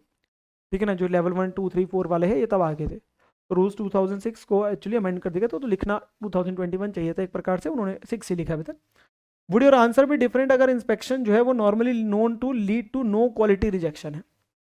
मतलब वो कहता है रेवेन्यू कब रिकॉर्ड करना चाहिए, एक तो मतलब वो AS9 की बात आ गई ना, और साथ में आपके पास आ गया क्या आंसर डिफरेंट होगा अगर inspection is normally known to lead to no quality rejection. मतलब वो कह रहे हैं कि आपके आंसर पे फर्क पड़ेगा अगर जो वो इंस्पेक्शन करते हैं उसमें कभी भी रिजेक्शन नहीं होती। नॉर्मली नॉन टू मतलब कि उसमें रिजेक्शन नहीं होती, नो क्वालिटी रिजेक्शन, तो उससे क्या फर्क पड़ेगा। तो यहाँ पे अलग अलग पॉइंट दे रखे हैं। रेवेन्यू शुड बी रिकॉग्नाइज जब डिस्पैच करते कंपोनेंट्स को। असेसमेंट पे कोई फर्क नहीं पड़ेगा इवन इन केस अगर उस पर रिजेक्शन ना भी हो। Revenue should be recognise on the completion of the inspection of the component. पहले केस में बोल रहा है डिस्पैच, अगले केस में बोल रहा है इंस्पेक्शन होने पे। असेसमेंट पे कोई फर्क नहीं पड़ेगा अगर कोई रिजेक्शन ना भी हो, नो क्वालिटी रिजेक्शन हो। अगले पे अगेन डिस्पैच पे बोल रहा है assessment would change where it is quality rejection नहीं हो रही, तो वो कह रहा है कि फर्क पड़ जाएगा, फर्क पड़ जाएगा। और फिर कह रहा है डिलीवरी पे होनी चाहिए आपके पास में स्टॉक यार्ड पे, और फिर वो कह रहे हैं डिलीवरी हम सीधा कहाँ करें, स्टॉक यार्ड। डिस्पैच गोडाउन से नहीं, स्टॉक यार्ड पे जब पहुंच जाएगा तब आपके पास में, और असेसमेंट पे चेंज हो जाएगा, मतलब आपका फर्क पड़ जाएगा रेवेन्यू रिकॉग्निशन पे अगर कल को क्वालिटी रिजेक्शन नहीं होती। तो इन चारों में से कौन सा है सर। अगर आप देखेंगे ना, हमने एक पॉइंट पढ़ा हुआ है बेटा, यहां पर में एक तो वो एक्स वर्क्स है और दूसरा ये है कि उनके रिप्रेजेंटेटिव्स आके उसको कंप्लीट करके जा रहे हैं, अपना मोहर लगा के जा रहे हैं। जैसे उन्होंने इंस्पेक्शन कर दी तो बेटा आपका रेवेन्यू रिकॉर्ड करना बन जाएगा। तो ये एक तरीके से क्या हो जाएगा, फिर तो बाद में अगर आप डिस्पैच करो तो डिलीवरी डिलेटेड बाय रिक्वेस्ट हो गया। भाई वो कह रहा है बाद में जब मर्जी भेजते रहो, मैं आप बताऊंगा आपको मेरे किस कस्टमर को देना है। आपके जब लोगों ने आके, आपके कंपनी के रिप्रेजेंटेटिव ने आके हमारी इंस्पेक्शन कर दी और उस पर स्टिकर लगा दिया तो रेवेन्यू शुड बी रिकॉग्नाइज, क्योंकि रिस्क एंड रिवॉर्ड्स आपके ट्रांसफर हो गए एक प्रकार से। तो यहां पर में हमारे लिए उसके बाद तो वो कह रहे कि होलोग्राम लगा रहे थे ना, हमने पढ़ा था अभी।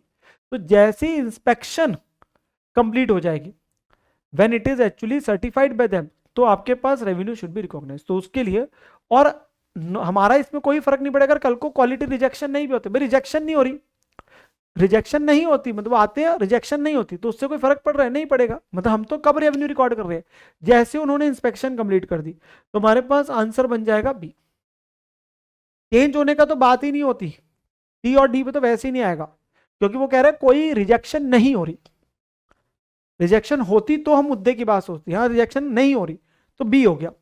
और वो इंस्पेक्शन आके कंप्लीट कर रहे हैं तो उसके बाद उनकी तरफ से एक्सेप्टेंस आ गया, risk and reward, significant risk and reward transfer होने की बात हो गई। तो यहां पर में हमारे पास बेटा आंसर क्या बन जाएगा इसका, बी। इसीलिए आपका सिर्फ मुद्दा था फर्स्ट और सेकंड में, वो आके इंस्पेक्ट करके चेक करके अपना स्टिकर लगा के जा रहे हैं, कंप्लीट कर रहे हैं। तो it is like delivery delayed, वो तो बाद में आप जब मर्जी बोले, वो 2 महीने बाद बोले, 3 महीने बाद, और भाई उनकी तरफ से ओके हो तो गया, अब तो बात खत्म हो गई। उन्होंने अपनी टीम को भेज दिया, इंस्पेक्ट करा दिया, अब तो जो पड़ा है वो उन्हीं को देना, अपना स्टिकर लगा दिया, उनके पास चला गया, मैं किसी और को थोड़ा ना भेज सकता हूँ, उन्होंने तो अपना स्टिकर लगा तो दिया, ये तो उन्हीं का हो गया, फिर तो मेरा रेवेन्यू रिकॉर्ड हो जाएगा, बात खत्म होगी। आगे देखो, मेन एक यही था हमारा। अगला है कंपनी को एक ग्रांट मिली है बेटा 8 करोड़ रुपए की गवर्नमेंट से फैक्ट्री सेटअप करने की बैकवर्ड एरिया में। इस ग्रांट में से उन्होंने 2 करोड़ का डिविडेंड बांट दिया। ओह माय गॉड बेटा, प्रोमोटर कंट्रीब्यूशन वाली होती थी AS12 के हिसाब से ग्रांट, उसमें साफ लिखा था कि वो आपके सीधा कैपिटलिज्म में जाएगी, उससे कोई डिविडेंड नहीं बांट सकते। कंपनी को एक और लैंड मिली, जमीन मिली मुफ्त की स्टेट गवर्नमेंट से, और उन्होंने रिकॉर्ड ही नहीं किया बुक्स में, क्योंकि वो कहते पैसा तो गया नहीं। इसमें भी हमने सीखा था फ्री ऑफ कॉस्ट कि इसे दिखाना है, फिर भी चाहे पैसा नहीं जा रहा, किस पे, नॉमिनल वैल्यू पे। तो आपके पास में यहाँ पर में इससे रिलेटेड मेरा सेकंड है, तो वो आपके पास में सॉरी ये थर्ड पॉइंट आ रहा है, फिर मैं सेकंड वाले पे भी आ जाऊंगा। Please guide regarding the accounting treatment of both the grant mentioned above in line with the requirements of AS12। उन्होंने बोला है कि ग्रांट का बताओ जी क्या क्या करना है। कहते हैं distribution of dividend out of grant is correct. वो कह रहे जो वो कर रहे हैं ना, डिविडेंड बांटा वो सही है। In the second case also जो रिकॉर्ड नहीं किया वो भी सही है। तो क्या ये ऑप्शन बनता है, नहीं, दोनों के दोनों ही वैसे गलत है ना। Distribution of dividend is incorrect, पर जो लैंड रिकॉर्ड नहीं किया वो सही है। भाई दोनों के दोनों ही गलत है, ये भी ऑप्शन गलत हो गया हमारा। डिस्ट्रीब्यूशन ऑफ डिविडेंड तो सही है, और लैंड को जो रिकॉर्ड आपके पास करना चाहिए था नॉमिनल वैल्यू पे, तो ये भी गलत हो गया। क्यों? क्योंकि डिस्ट्रीब्यूशन ऑफ डिविडेंड भी गलत है। लास्ट कह रहे डिस्ट्रीब्यूशन ऑफ डिविडेंड जो है वो इनकरेक्ट है, और लैंड को भी रिकॉर्ड करना चाहिए था नॉमिनल वैल्यू पे। हाँ, ये सही हो गया, क्योंकि डिविडेंड भी नहीं बांट सकते एस 12 के हिसाब से उससे, क्योंकि वो तो सीधा कैपिटलिज्म में जाएगा। और दूसरा आपके पास उसे दिखाना चाहिए था नॉमिनल वैल्यू। तो answer is D, answer is D third case का। तो मैंने पहले थर्ड केस वाला करा दिया, तो आंसर डी हो गया, ठीक है ना। फिर अगला एक और पॉइंट आ रहा है बेटा, यहाँ पे वो इंडिपेंडेंट है। ये एएस पहले 9 था, ये एएस नंबर 12 का मुद्दा हुआ, ये अगला आ रहा है, ये एएस 2 का मुद्दा हमारे पास आ रहा है। कहता है आरटीएस की एक सब्सिडरी है ए लिमिटेड, जो इवेल्युएट कर रही है अपने प्रोडक्शन प्रोसेस को, जहाँ पे नॉर्मल वेस्ट होता है 5% of input. 5000 metric ton of input को डाला प्रोसेस में, जिसमें वेस्टेज तो हुई 300 मेट्रिक टन की। भाई होनी चाहिए थी 5%, हो गई ज़्यादा, ठीक है ना। Cost per metric ton of input है 1000, सारा आपके पास बचा हुआ है आपके पास। तो इसने इंफॉर्मेशन दी, हमसे क्या पूछ रहा है, देखो ए लिमिटेड के रिस्पेक्ट में बताओ विद रेफरेंस टू एएस जो नोटिफाई हुए हुए, वो लिखना वही अगेन सही चाहिए था, ईयर जो है वो लिखा नहीं, कोई नहीं। क्या इन्वेंट्री की वैल्यू रिकॉर्ड होनी चाहिए बुक्स में, तो ये एएस 2 का आपके पास सवाल उसने पूछ लिया। और ऐसा सेम हमने बिल्कुल डिट्टो क्लास के क्वेश्चन में किया हुआ है क्वेश्चन जी। तो यहाँ पर मैं कैसे सॉल्व होगा सर, देखो हमारी टोटल कॉस्ट कितनी बनती है, मैं यहीं पे दिखाता हूँ, 5000 इंटू 1000, ये मेरी टोटल कॉस्ट है, यही मेरी टोटल कॉस्ट है। 5000 मेट्रिक टन इनपुट है, 1000 रुपये पर मेट्रिक टन मेरी कॉस्ट है, तो कितना हो गया 50 लाख। मेरा नॉर्मल लॉस कितना बनता है जी, मेरा था 5000 मेट्रिक टन, उसका 5% वेस्टेज होनी चाहिए थी 250। तो मेरा एक्सपेक्टेड आउटपुट जो है जिसको कंसीडर होना था, वो तो 5000 माइनस 250 के हिसाब से बेटा 4750 होता है। जो इससे ऊपर मेरा लॉस हुआ है वो तो एबनॉर्मल लॉस है भैया, वो तो एबनॉर्मल लॉस है, वो तो एबनॉर्मल लॉस है, वो तो सीधा पीएल में जाएगा। तो मेरे को अगर सही इफेक्टिव कॉस्ट पर यूनिट निकालने, तो मैं क्या बोलूंगा, इफेक्टिव कॉस्ट पर यूनिट कितनी होगी, 50 लाख डिवाइडेड बाय 4750। तो 50 लाख डिवाइडेड बाय 4750, 1052.63, ये मेरी इफेक्टिव कॉस्ट पर यूनिट है, ये मेरी इफेक्टिव कॉस्ट यूनिट है भाई। Total cost divide by total expected output जो जिसमें एलोकेट किया जाएगा। अब इसके दो हिस्से हो गए, इसमें कुछ है एबनॉर्मल लॉस, कुछ है स्टॉक में आ रहा है। एबनॉर्मल लॉस कितना है बेटा, 50 मेट्रिक टन का है, ये वाली वैल्यू तो सीधा पीएल में जाएगी। और जो बाकी है 4700, वो वाली वैल्यू उसने हमारी स्टॉक की हो गई, तो वो चेक कर लो, सारा ही बचा हुआ है। तो 4947361, वो अगर आप डेसिमल से करोगे तो ये पूरा आ जाएगा डी वाला, मतलब पूरे डेसिमल से जाओगे अगर 40 हमारे पास 50 लाख था ना, डिवाइडेड बाय 4750 कर रहे थे, तो वो वैल्यू आ रही थी बेटा 1052.63157894 करके कैलकुलेटर पे, जो पिछली वाली वैल्यू मैंने 2 डेसिमल तक लिख दी थी। तो अगर आप पूरी लिखोगे और पूरी को 4700 से मल्टीप्लाई करोगे, तो फिर वो सेम एग्जैक्ट वैल्यू आ जाएगी। अगर आप 2 डेसिमल पे रोक रहे हो तो 361 बन रहा है, हार्डली मैटर, मतलब वो आपके ऑप्शन तो वही आ रहा है ना, ऑप्शन तो वही आ रहा है। तो हमारे पास में कितनी वैल्यू आ गई, 49, 47, 368, तो ये भी आपका ऑप्शन ठीक हो गया, डी, ठीक है ना।